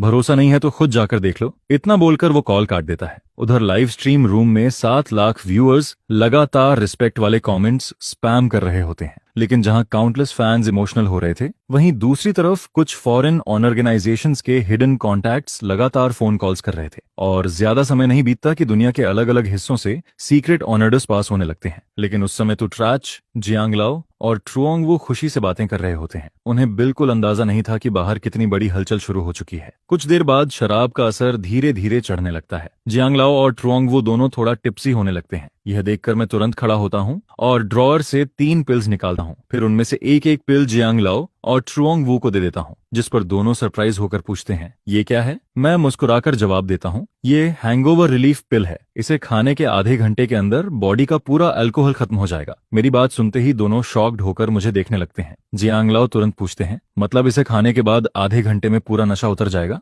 मैं सिर हिलाकर बोलता हूँ, लगभग ऐसा ही है। यह सुनते ही दोनों के चेहरे पर डिसबिलीफ साफ दिखाई देने लगता है। वहीं लाइव स्ट्रीम रूम में कमेंट्स की बाढ़ आ जाती है, इतना पावरफुल, मुझे अभी इसका बाइंग लिंक चाहिए। मैं बार में काम करता हूँ, रोज उल्टी होने तक शराब पीनी पड़ती है। उधर टेक्निकल रूम में असिस्टेंट और डायरेक्टर दोनों की आंखें चमक उठती हैं, क्योंकि दोनों को अक्सर बिजनेस डिनर्स में शराब पीनी पड़ती थी। जिस पर वो सोचने लगते हैं, अगर यह मेडिसिन सच में काम करती है तो फिर आराम से शराब पी सकते हैं। अब लाइव स्ट्रीम रूम में हर कोई जानना चाहता था कि यह पिल आखिर कहाँ बिकती है। तभी जियांग लाओ मुझे शॉक्ड नजरों से देखते हैं और पूछते हैं, क्या ये हैंगओवर पिल भी तुमने बनाई है? जिस पर मैं कैजुअली हंसते हुए जवाब देता हूँ, बस खाली समय में कुछ छोटे मोटे एक्सपेरिमेंट्स कर लेता हूँ। मेरी ये बात सुनकर लाइव स्ट्रीम रूम के लोग पूरी तरह स्पीचलेस हो जाते हैं। छोटे मोटे एक्सपेरिमेंट्स? अगर ये मेडिसिन मास प्रोडक्शन में चली गई तो अरबों की अर्निंग होगी। यहाँ तक कि लाइव स्ट्रीम में मौजूद कुछ फार्मास्यूटिकल बॉसेस भी अंदर ही अंदर कैलकुलेशन करने लगते हैं, क्योंकि अगर उन्हें इस पिल का फॉर्मूला मिल जाए तो वो अनइमेजिनेबल प्रॉफिट कमा सकते थे। उसी समय असिस्टेंट एक्साइटेड होकर एनगुइवी से पूछती है, सिस्टर वी, क्या आप मुझे कुछ पिल्स बेच सकती हो? लेकिन उस वक्त एनगुइवी अभी भी ब्लैंक थी, क्योंकि उसे समझ नहीं आ रहा था कि उसका हस्बैंड आखिर कितनी चीजें सीक्रेटली डेवलप कर चुका है। जिस पर असिस्टेंट दोबारा आवाज लगाती है, सिस्टर वी। तब जाकर एनगुइवी होश में आती है और कहती है, अगर घर में एक्स्ट्रा हुआ तो कल मैं तुम्हारे लिए ले आऊंगी। उसके बगल में खड़ा डायरेक्टर भी ऑकवर्ड होकर बोलता है, मुझे भी कुछ पिल्स चाहिए। यह सुनते ही लाइव स्ट्रीम रूम फिर से कमेंट्स से भर जाता है, जिस पर एनगुइवी हेल्पलेस होकर हाथ फैलाती है और कहती है, मैं भी कुछ नहीं कर सकती, मुझे लगता है घर में ज्यादा स्टॉक नहीं बचा होगा। यह सुनकर व्यूअर्स जोर जोर से रिक्वेस्ट करने लगते हैं, प्लीज इसे मार्केट में लॉन्च करो, ये ह्यूमैनिटी के लिए ब्लेसिंग होगी, हॉस्पिटल में भी इसकी बहुत जरूरत है। कई लोग शराब पीकर मरने की हालत में पहुंच जाते हैं, ये मेडिसिन उनकी जान बचा सकती है। एनगुइवी कमेंट्स देखकर कहती है, ये फैसला मेरे हस्बैंड को लेना होगा। फिर वो आगे कहती है, वैसे भी अभी शो चल रहा है, मंथ एंड के बाद ही कुछ पता चलेगा। उसकी बात सुनकर लाइव स्ट्रीम रूम में डिस्कशन शुरू हो जाती है। कुछ लोग बोलने लगते हैं, अब तो बहुत लोगों को पता चल गया है कि प्रोफेसर शू ने कैंसर कंकूर किया था। शायद 2 दिन के अंदर प्रोफेसर शू को भी पता चल जाएगा कि उसका पूरा लाइफ सीक्रेटली लाइव स्ट्रीम हो रहा था। यह सुनकर टेक्निकल रूम में डायरेक्टर हंसते हुए बोलता है, इतनी जल्दी नहीं। फिर वो एक्सप्लेन करता है, हमने लाइव स्ट्रीम को सेम सिटी यूजर्स के लिए ब्लॉक किया हुआ है, मतलब जियांगनन सिटी के लोग फिलहाल ये स्ट्रीम नहीं देख सकते। लेकिन तभी एक व्यूअर कमेंट करता है, अगर टीवी न्यूज में ये बात आ गई या प्रोफेसर शू ने एक्सीडेंटली इंटरनेट पर देख लिया तो? ये कमेंट पढ़ते ही डायरेक्टर का दिल जोर से धड़कने लगता है, क्योंकि वो रियलाइज करता है कि कैंसर कंकूर करने वाले साइंटिस्ट की आइडेंटिटी रिवील होना कोई छोटी बात नहीं थी। ऐसी न्यूज जरूर नेशनल टेलीविजन तक पहुंचेगी, और अगर टीवी पर चली गई तो फिर इसे छुपाना इम्पॉसिबल हो जाएगा, जिसका मतलब था कि यह प्रोग्राम भी ज्यादा समय तक कंटिन्यू नहीं कर पाएगा। लेकिन अगले ही पल वो सोचता है कि वैसे भी अब इस मिस्टीरियस बिग शॉट की आइडेंटिटी सामने आ चुकी है, शायद अब ज्यादा छुपाने का कोई मतलब नहीं था। यह सोचकर डायरेक्टर मुस्कुराता है और कहता है, अगर प्रोफेसर शू को लाइव स्ट्रीम के बारे में पता चल गया तो इसका मतलब होगा कि हमारे फर्स्ट सीजन का परफेक्ट एंडिंग हो चुका है। उधर लाइव स्ट्रीम फ्रेम में जियांग लाओ और ट्रुओंग वू अभी भी शॉक्ड एक्सप्रेशन के साथ बैठे होते हैं। दोनों बार बार वाइस जैसी रिएक्शन दे रहे थे। यह देखकर व्यूअर्स भी हंसने लगते हैं, क्योंकि उन्होंने कभी इमेजिन नहीं किया था कि इतने बड़े लोग भी इतना कैजुअल रिएक्शन देंगे। जिस पर मैं दोनों को पानी का ग्लास देता हूं और बोलता हूं, पहले मेडिसिन खाइए। करीब 10 मिनट्स बाद जियांग लाओ सरप्राइज होकर कहते हैं, मुझे लग रहा है कि मेरा दिमाग काफी क्लियर हो गया है। जिस पर ट्रुओंग वू भी तुरंत बोलता है, मुझे भी। फिर जियांग लाओ मेरी तरफ देखकर थम्स अप दिखाते हैं और कहते हैं, तुम सच में कमाल हो। लेकिन उनकी तारीफ सुनकर मुझे अंदर से थोड़ा ऑकवर्ड फील होता है, क्योंकि मेरे लिए ये हैंगओवर पिल कोई बड़ी अचीवमेंट नहीं थी। आखिर कैंसर मेडिसिन के सामने यह सिर्फ एक छोटी सी चीज थी। ट्रुओंग वू मेरी तरफ देखकर पूछता है कि क्या प्रोफेसर 2 का हैंगओवर कैप्सूल को मास प्रोडक्शन में लाने का कोई प्लान है? जिस पर मैं सिर हिलाकर कहता हूं कि हाँ, इसे मास प्रोडक्शन में लाया जा सकता है। यह दवाई बहुत सारे केसेस में यूज हो सकती है, लेकिन एग्जैक्ट को-ऑपरेशन के बारे में अगले महीने ही डिसाइड किया जाएगा। जिस पर ट्रुओंग वू खुश होकर कहता है, ठीक है, कोई जल्दी नहीं है, सब कुछ आपके अरेंजमेंट के हिसाब से ही होगा। यह सुनते ही लाइव स्ट्रीम रूम के फैंस भी एक्साइटेड होने लगते हैं। हैंगओवर कैप्सूल के मास प्रोडक्शन की खबर सुनकर हर कोई खुश दिखाई देता है, जिस पर लाइव स्ट्रीम के कमेंट्स भी लगातार ऊपर जाने लगते हैं। खासकर वो लड़कियां जो अक्सर बार और क्लब जाती हैं, वो तो और भी ज्यादा एक्साइटेड हो जाती हैं। आखिर अब उन्हें हर दिन उल्टी होने तक शराब नहीं पीनी पड़ेगी। इसके बाद लाइव स्ट्रीम स्क्रीन में मैं, जियांग लाओ और ट्रुओंग डॉ चुनमनवू अभी भी बैठकर कैजुअली बातें करते रहते हैं। तभी दोपहर के 1 बजे अचानक मेरा फोन रिंग करने लगता है, जिस पर मैं स्क्रीन की तरफ देखकर कॉल रिसीव करता हूँ। चेयरमैन थाम, आज आपको मेरी याद कैसे आ गई? जिसके जवाब में दूसरी तरफ चेयरमैन थाम हंसते हुए कहता है, प्रोफेसर 2, मैं अभी फ्लाइट से उतरा हूँ, रास्ते में थोड़ा काम था, इसलिए सोचा कि कल आकर आपसे मुलाकात कर लूं। जिस पर मैं बेबस होकर जवाब देता हूँ, अगर रास्ते में हो तो आ जाना। फिर मैं कैजुअली कहता हूँ, वैसे जांग लाओ और चेयरमैन ट्रुंग भी यहीं बैठे हैं। यह सुनकर दूसरी तरफ थोड़ा कंफ्यूजन हो जाता है। जांग लाओ, चेयरमैन ट्रुंग? जिस पर मैं हंसते हुए कहता हूँ, जांग लाओ दाओ यूनिवर्सिटी के प्रिंसिपल हैं और चेयरमैन ट्रुंग डोंगहा फार्मास्यूटिकल के चेयरमैन को तो आप जानते ही होंगे। यह सुनते ही दूसरी तरफ थमथियो हैरानी से बोलता है, ट्रुंग वो भी वहां मौजूद है? तो फिर मैं कल सुबह ही मिलने आता हूँ। कॉल कट होने के बाद ट्रुंग वो क्यूरियस होकर पूछता है, किसका फोन था? जिस पर मैं हेल्पलेस स्माइल के साथ कहता हूँ, म्यूजिक तुम्हारा कॉलिग था, थामटिए, शायद तुम जानते हो। यह सुनकर ट्रुओंग वू जोर से हंसने लगता है, अरे वो हमारी तो पुरानी जान पहचान है। लेकिन फिर वो मेरे हेल्पलेस एक्सप्रेशन को देखकर पूछता है, कोई बड़ी प्रॉब्लम तो नहीं है? जिस पर मैं आह भरते हुए कहता हूँ, बस शादी के बाद से मैं अपनी वाइफ से झूठ बोलता आया हूँ कि मुझे खाना बनाना नहीं आता, लेकिन इन दिनों लगातार कुकिंग करनी पड़ रही है। ये सुनकर ट्रुआंगवू तुरंत बोलता है, तो फिर कल हम होटल चलते हैं, ऐसे में तुम्हें इतनी मेहनत भी नहीं करनी पड़ेगी। लेकिन मैं हाथ हिलाकर मना कर देता हूँ, छोड़ो भी, गेस्ट घर आए तो प्रॉपरली ट्रीट करना चाहिए। वैसे भी होटल का खाना मेरे हाथ के खाने जितना अच्छा नहीं होता, घर में बैठकर बातें करना ज्यादा अच्छा लगता है। जिस पर जियांग लाओ जोर से हंसते हुए कहता है, तो इसका मतलब कल इस बूढ़े को फिर से अच्छा खाना खाने का मौका मिलने वाला है। इसके बाद हम लोग शाम के 5 बजे तक बातें करते रहते हैं। फिर जियांग लाओ और ट्रोंगवू ये जानकर कि एनगुइवी का ऑफिस खत्म होने वाला है, जल्दी से निकल जाते हैं। जिसके बाद मैं सोफा पर बैठकर जियांग लाओ के दिए हुए दा होंगपाओ टी को आराम से एंजॉय करने लगता हूँ। तभी अचानक फोन फिर से रिंग करने लगता है। मैं कॉलर नेम देखकर कहता हूँ, डैनली। म्यूजिकन कॉल रिसीव करते ही मैं सीधे मुद्दे पर आ जाता हूँ। डैनली, क्या बात है? जिस पर दूसरी तरफ डैनली हल्का सा हंसता है। प्रोफेसर टू, मैं ऑफिशियली तुम्हें एक बात बताना चाहता हूँ, उम्मीद है तुम मेंटली तैयार रहोगे। यह सुनते ही मेरी आवाज थोड़ी हैवी हो जाती है। क्या नोटिस है? जिस पर डीन ली की आवाज और सीरियस हो जाती है। मुझे अभी ऊपर से नोटिस मिला है, अगले महीने की शुरुआत में तुम्हारी आइडेंटिटी पब्लिक करने के साथ साथ तुम्हारी लेटेस्ट साइंटिफिक अचीवमेंट भी अनाउंस की जाएगी। यह सुनते ही लाइव स्ट्रीम रूम के कमेंट्स फिर से एक्सप्लोड करने लगते हैं। प्रोफेसर टू से किससे बात कर रहे हैं? उनका एक्सप्रेशन इतना सीरियस क्यों हो गया? दूसरी तरफ क्या कहा जा रहा है कुछ सुनाई ही नहीं दे रहा। हमें लगा था प्रोफेसर की सारी आइडेंटिटीज रिवील हो चुकी हैं, क्या अभी भी कुछ बाकी है? असल में लाइव स्ट्रीम रूम के फैंस को भी लगने लगा था कि अब कोई हिडन आइडेंटिटी बाकी नहीं होगी। अभी तक जो आइडेंटिटीज रिवील हुई हैं वही ऑलरेडी काफी शॉकिंग थी। अब तो लोग सिर्फ इसलिए लाइव स्ट्रीम देख रहे थे कि रात में एनगुइवी घर जाकर अपने हस्बैंड की कैसे सेवा करेगी। कुछ लोग तो ये भी इमेजिन कर रहे थे कि शायद वो कुछ हॉट ड्रेसेस भी खरीद कर लाई होगी। उधर टेक्निकल रूम में बैठी एनगुइवी भी सोच चुकी होती है कि आज रात वो अपने हस्बैंड को कैसे पैम्पर करेगी, जिस पर उसके अंदर अपने हस्बैंड के लिए एक जबरदस्त एडमिरेशन पैदा हो चुका होता है। लेकिन अभी 5:30 भी नहीं बजे थे, जिस पर उसे हर सेकंड बेहद स्लो लग रहा होता है। हर एक सेकंड उसके लिए टॉर्चर जैसा फील हो रहा था। लाइव स्ट्रीम रूम के फैंस भी उसकी बेचैनी नोटिस कर लेते हैं और उसे टीज करना शुरू कर देते हैं। नगुइवी अभी प्रोफेसर टू को लेकर पूरी तरह ऑब्सेस्ड हो चुकी होगी, लगता है घर जाने के लिए बहुत एक्साइटेड है। जिस पर नगुइवी कमेंट्स देखकर हंसी रोक नहीं पाती, लेकिन फिर भी नॉर्मल बिहेव करने की कोशिश करती है। आप लोग ज्यादा सोच रहे हैं, मैं तो बस घर जाकर कुछ एक्स्ट्रा डिशेस बनाने के बारे में सोच रही हूँ। लेकिन लाइव स्ट्रीम रूम का कोई भी फैन उसकी बात पर विश्वास नहीं करता। वीवी जल्दी घर जाना चाहती है। 80% चांस है कि वजह प्रोफेसर टू ही है। इसी दौरान लाइव स्ट्रीम स्क्रीन में मैं सोफा पर बैठा टी पीते हुए फोन देखने लगता हूँ, लेकिन तभी मुझे कुछ अजीब फील होने लगता है। ऐसा लग रहा था जैसे घर में कुछ मिसिंग है, जिस पर मैं हल्का सा भौहें सिकोड़ता हूँ। ये फीलिंग और भी स्ट्रांग होने लगती है। आखिर घर में क्या मिसिंग है? मैं सोचते हुए टी की एक सिप लेता हूँ, लेकिन अगले ही पल मेरा एक्सप्रेशन बदल जाता है। ओह शिट, मेरी बेटी। मैं तुरंत टी कप नीचे रखकर तेजी से खड़ा हो जाता हूँ, क्योंकि हर दिन 3:30 बजे मुझे किंडरगार्टन से अपनी बेटी को लेने जाना होता है। लेकिन अभी तो 5 बजे से भी ज्यादा हो चुके थे, जिस पर मैं जल्दी से फोन उठाकर टीचर को कॉल करने वाला होता हूँ। तभी मेरी नजर एनगुइवी के मैसेज पर पड़ती है। आज ग्रैंडमा बेटी को लेने गई थी, आज रात वो ग्रैंडमा के घर रुकेगी। यह पढ़ते ही मैं राहत की सांस लेता हूँ और तुरंत एनगुइवाई को रिप्लाई भेज देता हूँ। उधर लाइव स्ट्रीम रूम के फैंस ने मेरा एक्सप्रेशन साफ बदलते हुए देख लिया था। ऐसा लग रहा था जैसे कोई बहुत बड़ी घटना हो गई हो। फिर उन्होंने मुझे जल्दी जल्दी फोन उठाते हुए देखा, जैसे मैं किसी से अर्जेंटली कांटेक्ट करने वाला हूं, जिस पर सभी और ज्यादा क्यूरियस हो जाते हैं। प्रोफेसर टू को क्या हुआ? इतने काम इंसान का एक्सप्रेशन अचानक कैसे बदल गया? वो किससे मैसेज कर रहे हैं? लग रहा है कोई बड़ी प्रॉब्लम हो गई है। उधर नगुइवी को भी मेरा मैसेज मिल जाता है, जिस पर वो पूरी तरह स्पीलेस हो जाती है। असल में उसे पहले से पता था कि मैं बेटी को लेना भूल जाऊंगा, इसलिए उसने पहले ही अपनी मदर से कांटेक्ट करके बेटी को घर बुला लिया था। म्यूजिक। वैसे भी आज रात वो अपने हस्बैंड का अच्छे से ख्याल रखना चाहती थी।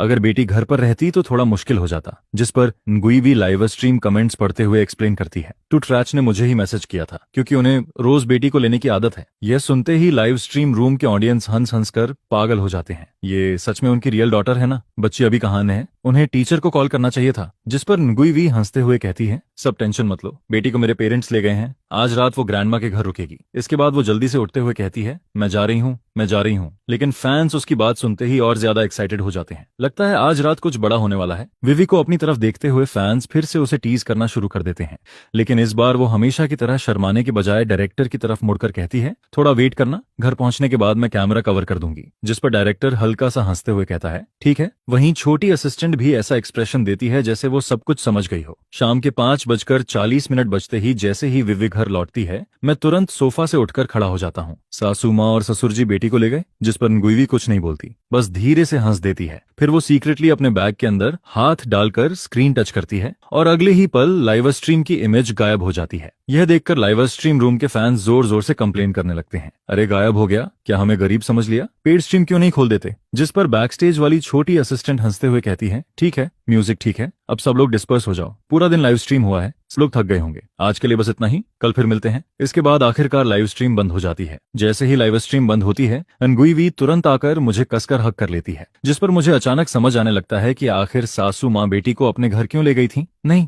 वीवी, लेकिन nguivi मुझे प्यार से भरी नजरों से देखती रहती है, जिस पर मैं पूरी तरह कंफ्यूज्ड हो जाता हूँ। आगे का कंटेंट शायद रीडर्स को पसंद ना आए, इसलिए ऑथर ने पहले ही सब देख लिया है। जिसके बाद रात के 7 बजे मैं मुश्किल से बेड से उठकर नीचे आता हूँ। वहीं दूसरी तरफ nguivi का मूड बेहद अच्छा दिखाई देता है। अभी आप थोड़ा रेस्ट करो, मैं खाना बनाकर लाती हूँ। जबकि मैं सोफा पर बैठा पूरी तरह ब्लैंक एक्सप्रेशन के साथ उसे देखता रहता हूँ। वाइफ, आज तुम्हें क्या हो गया है, तुम तो पूरी हंग्री वुल्फ जैसी बिहेव कर रही हो। अगली सुबह ब्रेकफास्ट खत्म होने के बाद nguivi मुझे किस करती है और मुस्कुराकर कहती है, हब्बी मैं काम पर जा रही हूँ। जिस पर मैं उसके सिर को सहलाकर हंसते हुए कहता हूँ, ठीक है जाओ। दरवाजा बंद होने की आवाज आते ही मैं फिर से सोफा पर टिक जाता हूँ। तभी मुझे अचानक पिछली रात की बातें याद आने लगती हैं, जिस पर मेरे दिमाग में एक नई मेडिसिन रिसर्च करने का आइडिया आने लगता है। उधर घर से बाहर निकलते ही nguivi तुरंत लाइव स्ट्रीम अनम्यूट कर देती है। इस समय लाइव स्ट्रीम रूम में पहले से ही 3 लाख लोग वेट कर रहे होते हैं। फैंस जैसे ही मुझे देखते हैं, कमेंट्स लगातार फ्लड होने लगते हैं। वहीं बैकस्टेज टेक्निकल रूम में छोटी असिस्टेंट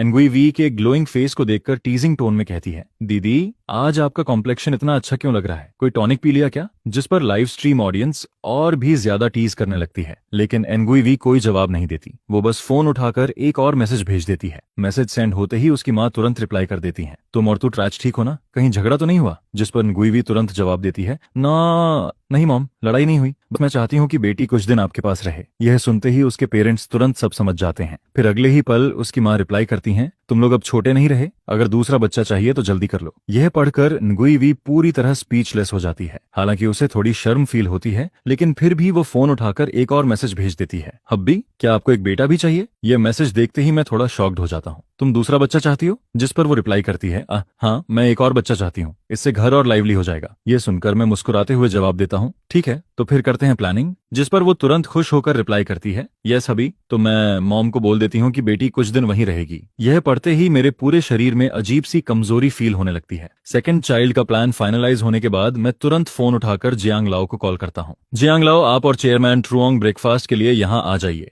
जिस पर दूसरी तरफ जियांग लाओ हंसते हुए कहता है, ब्रेकफास्ट तो हम कर चुके हैं, मैं और ट्रुओंग नोग अभी तुम्हारे घर आ रहे हैं। म्यूजिक ठीक है, मैं जवाब देकर फोन कट कर देता हूँ। इसके बाद मैं किचन में जाकर बिजी हो जाता हूँ। ज्यादा देर नहीं होती कि जियांग लाओ और ट्रुओंग नोग घर पहुंच जाते हैं। मैं टी तैयार करके जियांग लाओ की तरफ मुस्कुराते हुए पूछता हूँ, जियांग यूए नहीं आई। जिस पर जियांग लाओ हल्का सा हंसता है। उसे लगता है कि हम बूढ़ों के साथ खाना खाने में मजा नहीं आता, इसीलिए वो अपनी फ्रेंड्स के साथ घूमने चली गई। यह सुनकर मैं कुछ पल के लिए स्प्लिशलेस हो जाता हूँ, लेकिन मैं भी तो यंग हूँ ना। तभी बगल में बैठे ट्रोंग नगोक हंसते हुए बोल पड़ते हैं, यहाँ आने से पहले मैंने थामटी को भी कॉल किया था, शायद वो भी थोड़ी देर में आ जाएगा। इसके बाद ट्रोंग नगोक क्यूरियस होकर पूछता है, प्रोफेसर आपकी और थामटी की जान पहचान कैसे हुई। जिस पर मैं हल्का सा मुस्कुराकर जवाब देता हूँ, हम एक पार्टी में मिले थे, इस बार वो थोड़ा काम निपटाने आया है और साथ में मुझसे मिलने भी। असल में थामटी भी ट्रोंग नोक की तरह देश की टॉप फार्मास्यूटिकल कंपनीज में से एक का चेयरमैन था। मेरी उससे जान पहचान भी एक दूसरी मेडिसिन रिसर्च की वजह से हुई थी। वो मेडिसिन अभी थामटी की कंपनी में प्रोड्यूस हो रही थी, लेकिन फिलहाल सब कुछ कॉन्फिडेंशियल स्टेज में था, इसलिए मैं ज्यादा कुछ बता नहीं सकता था।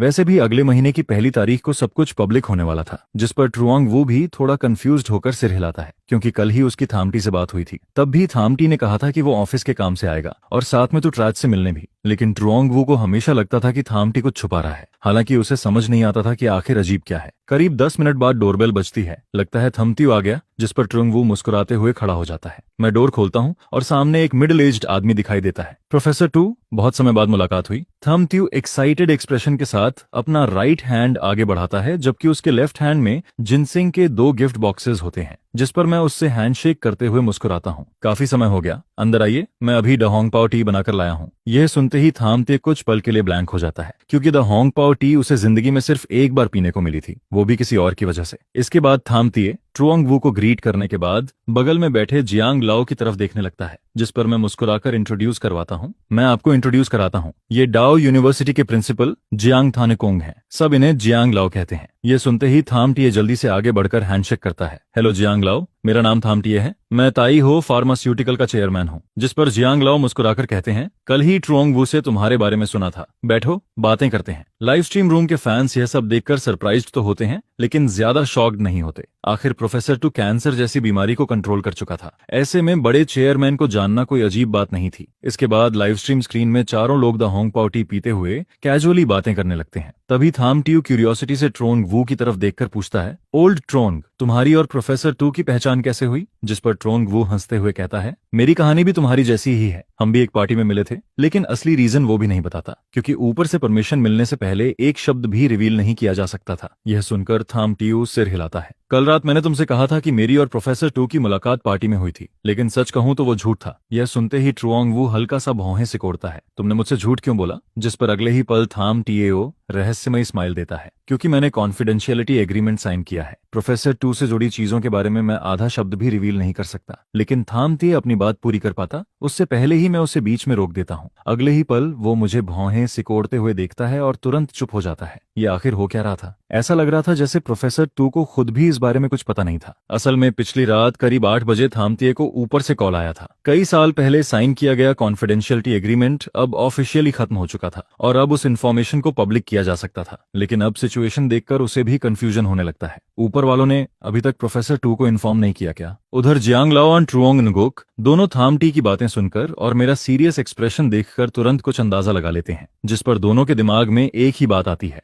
थाम टी जिस कॉन्फिडेंशियलिटी एग्रीमेंट की बात कर रहा था वो प्रोफेसर टू से जुड़ा हुआ था। असल में ताई हो फार्मास्यूटिकल पिछले कई सालों से दुनिया को हिला देने वाली 2 मेडिसिन का मास प्रोडक्शन कर रही थी। एक थी हिट वायरस वैक्सीन और दूसरी थी उस भयानक बीमारी की स्पेशल ट्रीटमेंट मेडिसिन। लेकिन इन दोनों मेडिसिन के असली रिसर्चर की आइडेंटिटी आज तक पब्लिक नहीं हुई थी, जिस पर जियांग लाओ और ट्रुओंग नुगुक के दिल जोर जोर से धड़कने लगते हैं। कहीं अगले ही पल दोनों एक दूसरे की तरफ देखते हैं और फिर उन्हें रियलाइजेशन होता है। तो इस मतलब प्रोफेसर टू वाकई बहुत ज्यादा टेरिफाइंग लेवल का जीनियस था म्यूजिक, लेकिन दोनों तुरंत खुद को संभाल लेते हैं, क्योंकि वो अच्छी तरह जानते थे कि कुछ बातें जितनी कम पता हो उतना ही अच्छा होता है। अगर ऐसी चीजें जान ली जो नहीं जाननी चाहिए थी तो वो खुद उनके लिए प्रॉब्लम बन सकती थी। उधर थामती अभी भी थोड़ा स्टंडन होकर मेरी तरफ देखता है। प्रोफेसर टू, आपको अभी तक नोटिफिकेशन नहीं मिला? जिस पर मैं हल्का सा कंफ्यूज्ड होकर पूछता हूँ, नोटिफिकेशन? कल मुझे एक नोटिस मिला था, लेकिन उसका इस बात से कोई रिलेशन नहीं था। यह सुनते ही थाम टीयू कंफर्म कर लेता है कि मुझे अभी तक इस बात की जानकारी नहीं है, जिस पर वो सीधे बोल देता है, कल रात 8 बजे मुझे ऊपर से कॉल आया था। उन्होंने कहा कि आपने जिस बीमारी को कंट्रोल किया था उसके बारे में अब पब्लिक अनाउंसमेंट की जा सकती है। पुराना कॉन्फिडेंशियलिटी एग्रीमेंट ऑफिशियली खत्म हो चुका है।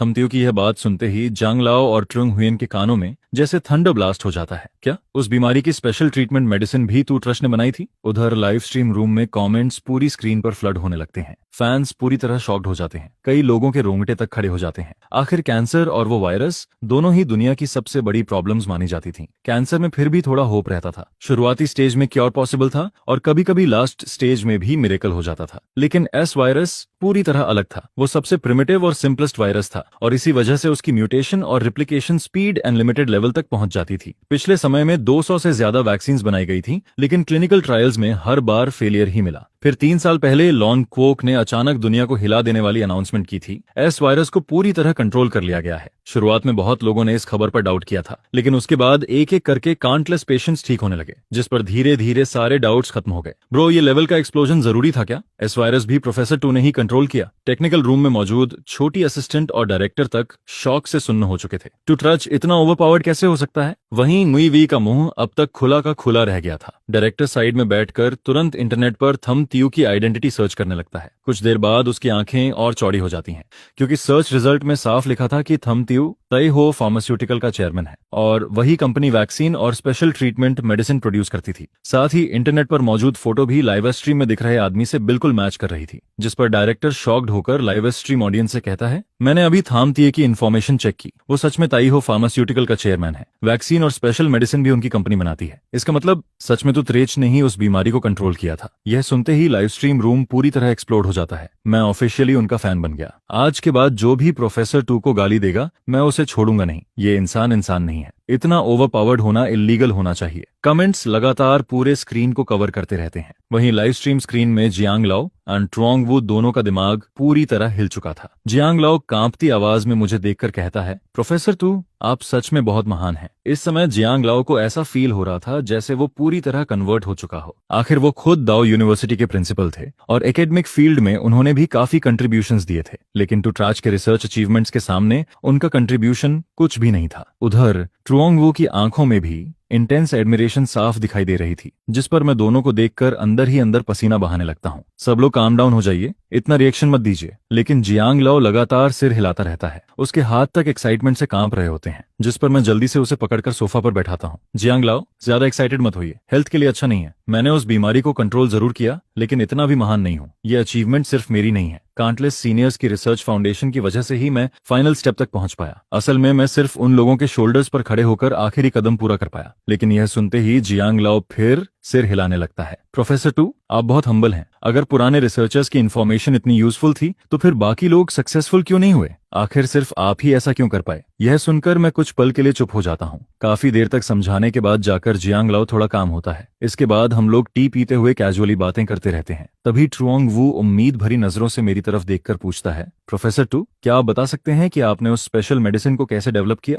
यह सुनते ही लाइव स्ट्रीम रूम के 7 लाख व्यूअर्स पूरी कंसंट्रेशन से सुनने लगते हैं, जिस पर मैं टी की एक सिप लेकर धीरे धीरे एक्सप्लेन करना शुरू करता हूँ। जब मैंने इस प्रोजेक्ट को शुरू किया था तब मैंने काउंटलेस रिसर्च डॉक्यूमेंट्स पढ़े थे। उसके बाद मैंने 10 पेशेंट्स अरेंज करवाए ताकि उनके शरीर में मौजूद वायरस को ऑब्जर्व कर सकूं। तभी मैंने नोटिस किया कि वायरस की रेप्लिकेशन और म्यूटेशन स्पीड इमेजिनेशन से भी ज्यादा फास्ट थी। जब ह्यूमन इम्यून सिस्टम वायरस को पहचानता है तब वो एंटीबॉडीज बनाकर उसे अटैक करता है, लेकिन जब तक एंटीबॉडीज तैयार होती हैं तब तक वायरस पहले ही म्यूटेट हो चुका होता है, जिस पर एक एंडलेस साइकिल बन जाता है। इसके बाद इम्यून सिस्टम धीरे धीरे डिस्ट्रॉय होने लगता है, जबकि वायरस की रेप्लिकेशन स्पीड लगातार बढ़ती रहती है और आखिर में पूरा इम्यून सिस्टम कोलैप्स कर जाता है। तीनों लोग पूरी सीरियसनेस के साथ मेरी बातें सुनते रहते हैं, जिस पर मैं आराम से कंटिन्यू करता हूँ जैसे कैजुअली डिस्कशन चल रहा हो। सिंपल वर्ड्स में कहूँ तो सॉल्यूशन था ह्यूमन इम्यून सिस्टम को स्ट्रॉन्गर बनाना, इतना स्ट्रॉन्ग कि वायरस की म्यूटेशन स्पीड से भी तेज इम्यून रिस्पॉन्स जनरेट हो सके। उस समय मैंने इसी डायरेक्शन में मेडिसिन रिसर्च शुरू की थी। हालांकि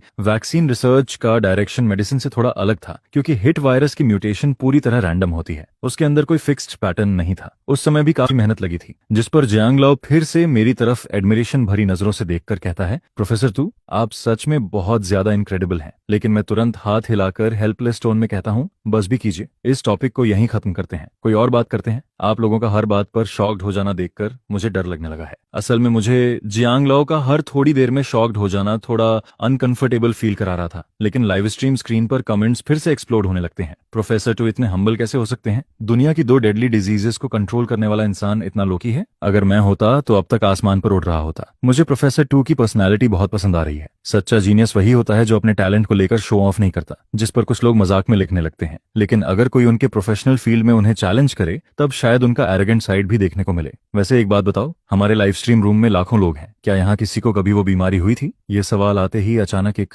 कमेंट ऊपर आता है, मुझे हुई थी। वैसे अब सब ठीक है, लेकिन पुरानी बातें याद आते ही आंखों में आंसू आ जाते हैं। 10 साल पहले मैं घूमने गया था, वहां मुझे एक बहुत ब्यूटीफुल औरत मिली जो खुद मेरे करीब आने लगी। मुझे लगा किस्मत खुल गई। बाद में पता चला कि उसे वही बीमारी थी। वो दुनिया से बदला लेने के लिए ऐसा कर रही थी। अगर प्रोफेसर टू ना होते तो मेरी जिंदगी खत्म हो चुकी होती। इसके बाद एक और व्यूअर कमेंट करता है, मेरा एक्सपीरियंस भी ऊपर वाले भाई जैसा ही था, इसलिए बाहर जाते समय हमेशा केयरफुल रहना चाहिए। फिर एक और कमेंट आता है, तुम लोग फिर भी लकी हो, मैं तो इंटरनेट कैफे गया था, जैसे ही चेयर पर बैठा कुछ चुभने जैसा फील हुआ। यह कमेंट्स पढ़ते ही पूरे लाइव स्ट्रीम रूम में कुछ पल के लिए साइलेंस छा जाता है। हर कोई उन व्यूअर्स के एक्सपीरियंसेस पढ़ने लगता है जिन्होंने खुद उस बीमारी को झेला था, जिस पर धीरे धीरे रिस्पेक्ट वाले कमेंट्स आने शुरू हो जाते हैं और फिर देखते ही देखते पूरा लाइव स्ट्रीम रूम ग्रेटिट्यूड से भर जाता है। प्रोफेसर टू को सैल्यूट, आपने काउंटलेस लोगों की जिंदगी बचाई है। आज मैं सच में इमोशनल हो गया। टेक्निकल रूम में बैठी छोटी असिस्टेंट भी शॉक्ड होकर बोल पड़ती है, ओ माय गॉड, जीजू सच में बहुत ज्यादा अमेजिंग है। इसी दौरान लाइव स्ट्रीम स्क्रीन में अचानक जियांग लाओ का फोन रिंग करने लगता है, जिस पर वो कॉलर आईडी देखकर सीरियस एक्सप्रेशन के साथ कॉल रिसीव करता है।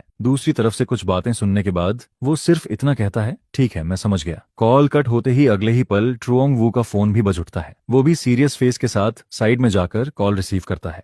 करीब 2 मिनट बाद जैसे ही ट्रुओंग वू वापस सोफा पर बैठता है, म्यूजिक तभी मेरा फोन भी रिंग करने लगता है। मैं स्क्रीन पर नाम देखकर थोड़ा स्ट्रेट होकर खड़ा हो जाता हूँ, मिनिस्टर ट्रुओंग, जिस पर मैं तुरंत साइड में जाकर कॉल रिसीव करता हूँ। दूसरी तरफ मिनिस्टर ट्रुओंग सीधे मुद्दे पर आ जाते हैं। यह सुनते ही मैं हल्का सा भौहें सिकोड़ कर कहता हूँ, क्या अब इन दोनों चीजों को ऑफिशियली पब्लिक किया जाएगा? जिस पर मिनिस्टर ट्रुओंग शांत आवाज में जवाब देते हैं। उधर जियांग लाओ मेरी तरफ देखकर कहता है, अभी ऊपर से कॉल आया था, उन्होंने कहा कि कैंसर ट्रीटमेंट वाली आपकी अचीवमेंट अब पब्लिक की जा सकती है, कॉन्फिडेंशियलिटी एग्रीमेंट खत्म हो चुका है। यह सुनते ही बगल में बैठे थामतिये का एक्सप्रेशन जोर से बदल जाता है। क्या? तो कैंसर ट्रीटमेंट भी प्रोफेसर टू ने ही डेवलप किया था? जिस पर जियांग लाओ हल्का सा हंसता है। प्रोफेसर टू के कैंसर रिसर्च के बारे में मुझे और ट्रुओ वू को पहले से पता था, लेकिन अगर आज तुम यहाँ नहीं आते तो शायद मुझे भी पता नहीं चलता कि एस डिजीज भी प्रोफेसर टू ने ही कंट्रोल की थी। उधर लाइव स्ट्रीम रूम के फैंस अब तेजी से डिस्कशन करने लगते हैं, क्योंकि अभी कुछ देर पहले ही उन्होंने तीनों को अलग अलग कॉल्स रिसीव करते देखा था और कॉन्फिडेंशियलिटी एग्रीमेंट वाली बातें भी सुनी थी, जिस पर व्यूअर्स को समझ आने लगता है कि पहले प्रोफेसर टू की आइडेंटिटी इंटेंशनली हिडन रखी गई थी। डायरेक्टर सर, लगता है आप बहुत बड़े ट्रैप में फंस गए थे। पहले प्रोफेसर टू की अचीवमेंट्स क्लासिफाइड थी, अब जाकर सब पब्लिक हो रहा है। वैसे डायरेक्टर को कितने साल की जेल होती? यह कमेंट्स पढ़ते ही डायरेक्टर का चेहरा डर से सफेद पड़ जाता है। वहीं साइड में बैठी छोटी असिस्टेंट भी सिचुएशन की सीरियसनेस समझ जाती है। लेकिन अभी तो कहा गया कि कॉन्फिडेंशियलिटी खत्म हो चुकी है, शायद अब कुछ नहीं होगा ना? न्यूवी डायरेक्टर और असिस्टेंट दोनों को डरा हुआ देखकर उन्हें कंफर्ट करने की कोशिश करती है, हालांकि अंदर से वो खुद भी पूरी तरह श्योर नहीं थी। मैं वॉशरूम होकर आती हूँ। उधर डायरेक्टर घबराया हुआ टेक्निकल रूम से बाहर निकलता है और तुरंत इन्वेस्टर शुटोंग को कॉल करता है। बॉस,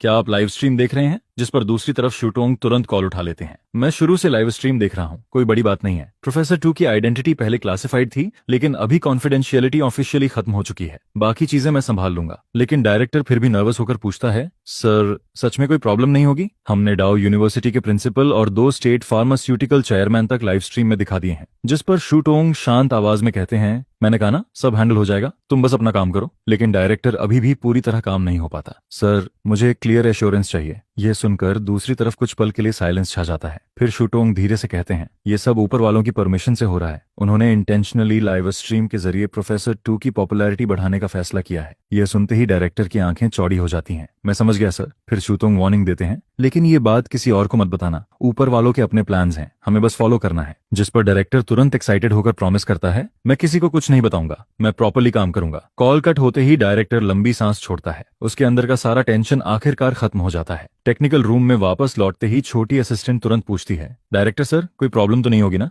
जिस पर डायरेक्टर मुस्कुराकर जवाब देता है, अभी इन्वेस्टर से बात हुई, उन्होंने कहा सब ठीक है। अगर प्रोफेसर टू की आइडेंटिटी पब्लिक नहीं हो सकती तब हमारी हालत खराब होती, लेकिन अब जब सब चीजें ऑफिशियली रिवील हो रही हैं तो हमें भी कुछ नहीं होगा। उधर लाइव स्ट्रीम स्क्रीन में हम चारों लोग खाना खाते हुए कैजुअली बातें कर रहे होते हैं। तभी ट्रुओंग वो अचानक अपनी क्यूरियोसिटी रोक नहीं पाता। प्रोफेसर टू, जब आपने वीएस प्रोजेक्ट शुरू किया था तब पहले स्पेशल मेडिसिन बनाई थी या वैक्सीन? उसका सवाल पूरी तरह लॉजिकल था, क्योंकि नॉर्मली अगर क्योर पहले ही बन चुका था तो फिर वैक्सीन रिसर्च करने की जरूरत नहीं थी। जिस पर जियांग लाओ भी क्यूरियोसिटी से मेरी तरफ देखने लगता है। मैं शांत आवाज में जवाब देता हूँ, पहले मेडिसिन रिसर्च की थी, उसके बाद वैक्सीन बनाई। फिर मैं हल्की स्माइल के साथ कंटिन्यू करता हूँ, असल में थियोरेटिकली मेडिसिन बनने के बाद वैक्सीन की जरूरत नहीं थी, लेकिन उस समय मैंने सोचा कि वैक्सीन रिसर्च खुद के लिए एक चैलेंज होगी। और दूसरी वजह, मैं कैजुअली टी की सिप लेकर बोलता हूँ, थोड़े एक्स्ट्रा पैसे कमाने थे। यह सुनते ही जियांग लाओ और ट्रुओंग वो दोनों ब्लैंक होकर मेरी तरफ देखने लगते हैं। एक्स्ट्रा पैसे? क्योंकि उनके हिसाब से सिर्फ स्पेशल मेडिसिन ही इनफ थी ह्यूज अमाउंट ऑफ मनी कमाने के लिए। जिस पर बगल में बैठे थामटियो मुस्कुराते हुए कहते हैं, आप लोग उस समय की सिचुएशन याद कीजिए जब मेडिसिन और वैक्सीन पहली बार मार्केट में आए थे। उस समय हमने यही रीजन दिया था कि स्पेशल ट्रीटमेंट मेडिसिन को लार्ज स्केल पर प्रोड्यूस करना बहुत मुश्किल है, इसलिए मेडिसिन को पहले सिर्फ लॉन कोक के अंदर सप्लाई किया जाएगा, लेकिन वैक्सीन को मास प्रोडक्शन में बनाया जा सकता था। जिस पर वैक्सीन को ग्लोबल मार्केट में सप्लाई करने का फैसला लिया गया। यह सुनते ही जियांग लाओ और ट्रुओंग वू को अचानक सब समझ आने लगता है। उस साल जब यह खबर पहली बार पब्लिक हुई थी तब पूरी दुनिया ने उस पर शक किया था, लेकिन जैसे जैसे एक एक पेशेंट रिकवर होने लगा वैसे वैसे क्रिटिसाइज करने वाले लोगों के मुंह बंद होने लगे। उस दिन के के बाद पूरी दुनिया ताई हो फार्मास्यूटिकल पर प्रेशर डालने लगी कि वो ट्रीटमेंट मेडिसिन को लार्ज स्केल पर प्रोड्यूस करे। लेकिन ताई हो फार्मास्यूटिकल ने सीधे अनाउंसमेंट जारी कर दिया, मेडिसिन के कुछ इंग्रेडिएंट्स को एक्सट्रैक्ट करना बेहद मुश्किल है, इसलिए अगले 10 सालों तक यह सिर्फ लॉन्ग क्वोक के डोमेस्टिक मार्केट में ही सप्लाई की जाएगी। हालांकि वैक्सीन को लार्ज क्वांटिटी में प्रोड्यूस किया जा सकता है। भले ही फॉरेन कंट्रीज इस एक्सप्लेनेशन पर विश्वास नहीं करती थीं, लेकिन उनके पास कोई दूसरा ऑप्शन भी नहीं था। आखिरकार उन्हें पीछे हटकर वैक्सीन एक्सेप्ट करनी पड़ी। कुछ कंट्रीज ने सीक्रेटली वैक्सीन को कॉपी करने की कोशिश भी की, लेकिन हर बार रिजल्ट सिर्फ फेलियर ही रहा, जिस पर पूरी दुनिया मजबूरी में ताई हो फार्मास्यूटिकल से ह्यूज क्वांटिटी में वैक्सीन खरीदने लगती है। जियांग लाओ एंड ट्रुओंग वो पुराने दिनों को याद करके अंदर ही अंदर बेहद सेटिस्फाइड फील करने लगते हैं। उधर लाइव स्ट्रीम रूम के व्यूअर्स को भी कई साल पहले की बातें याद आने लगती हैं। उस समय सच में बहुत मजा आया था। तय हो फार्मास्यूटिकल ने वैक्सीन बेचकर जबरदस्त पैसा कमाया होगा। मुझे याद है बाद में डोमेस्टिक वैक्सीनेशन फ्री कर दी गई थी। फॉरेन कंट्रीज तो जलकर पागल हो गई थी। हाँ, बिल्कुल सही किया था। देश ने उस समय सच में बहुत शानदार काम किया था। 1 बिलियन वैक्सीन डोसेस पूरी तरह फ्री थी। मेरा देश सच में पावरफुल है। टेक्निकल रूम में डायरेक्टर और छोटी असिस्टेंट भी इमोशनल हो जाते हैं, क्योंकि वो दोनों भी उस समय की सिचुएशन खुद देख चुके थे। देश के अंदर लोग फ्री वैक्सीन लगवा रहे थे, जबकि फॉरेन कंट्रीज में एक डोज के लिए 1000 युआन तक देने पड़ रहे थे। उधर एनगुई भी धीरे से हंस देती है। इस समय उसका मूड वर्ड्स में डिस्क्राइब करना मुश्किल था। कुल मिलाकर उसे अंदर से बहुत सेटिस्फाइंग फील हो रहा था। लाइव स्ट्रीम स्क्रीन में जांग लाओ और ट्रुंग वू दोनों एक साथ थम टियो की तरफ थम्स अप करते हैं। यह काम बहुत शानदार किया गया था, लेकिन थाम टियो सिर हिलाकर मुस्कुराता है। असल डिसीजन तो प्रोफेसर टू ने लिया था। सच कहूं तो मुझे भी उन फॉरेन फार्मास्यूटिकल कंपनीज से इरिटेशन होती थी। ऊपर से वो अपनी मेडिसिन हमें और भी ज्यादा एक्सपेंसिव प्राइस पर बेचते थे।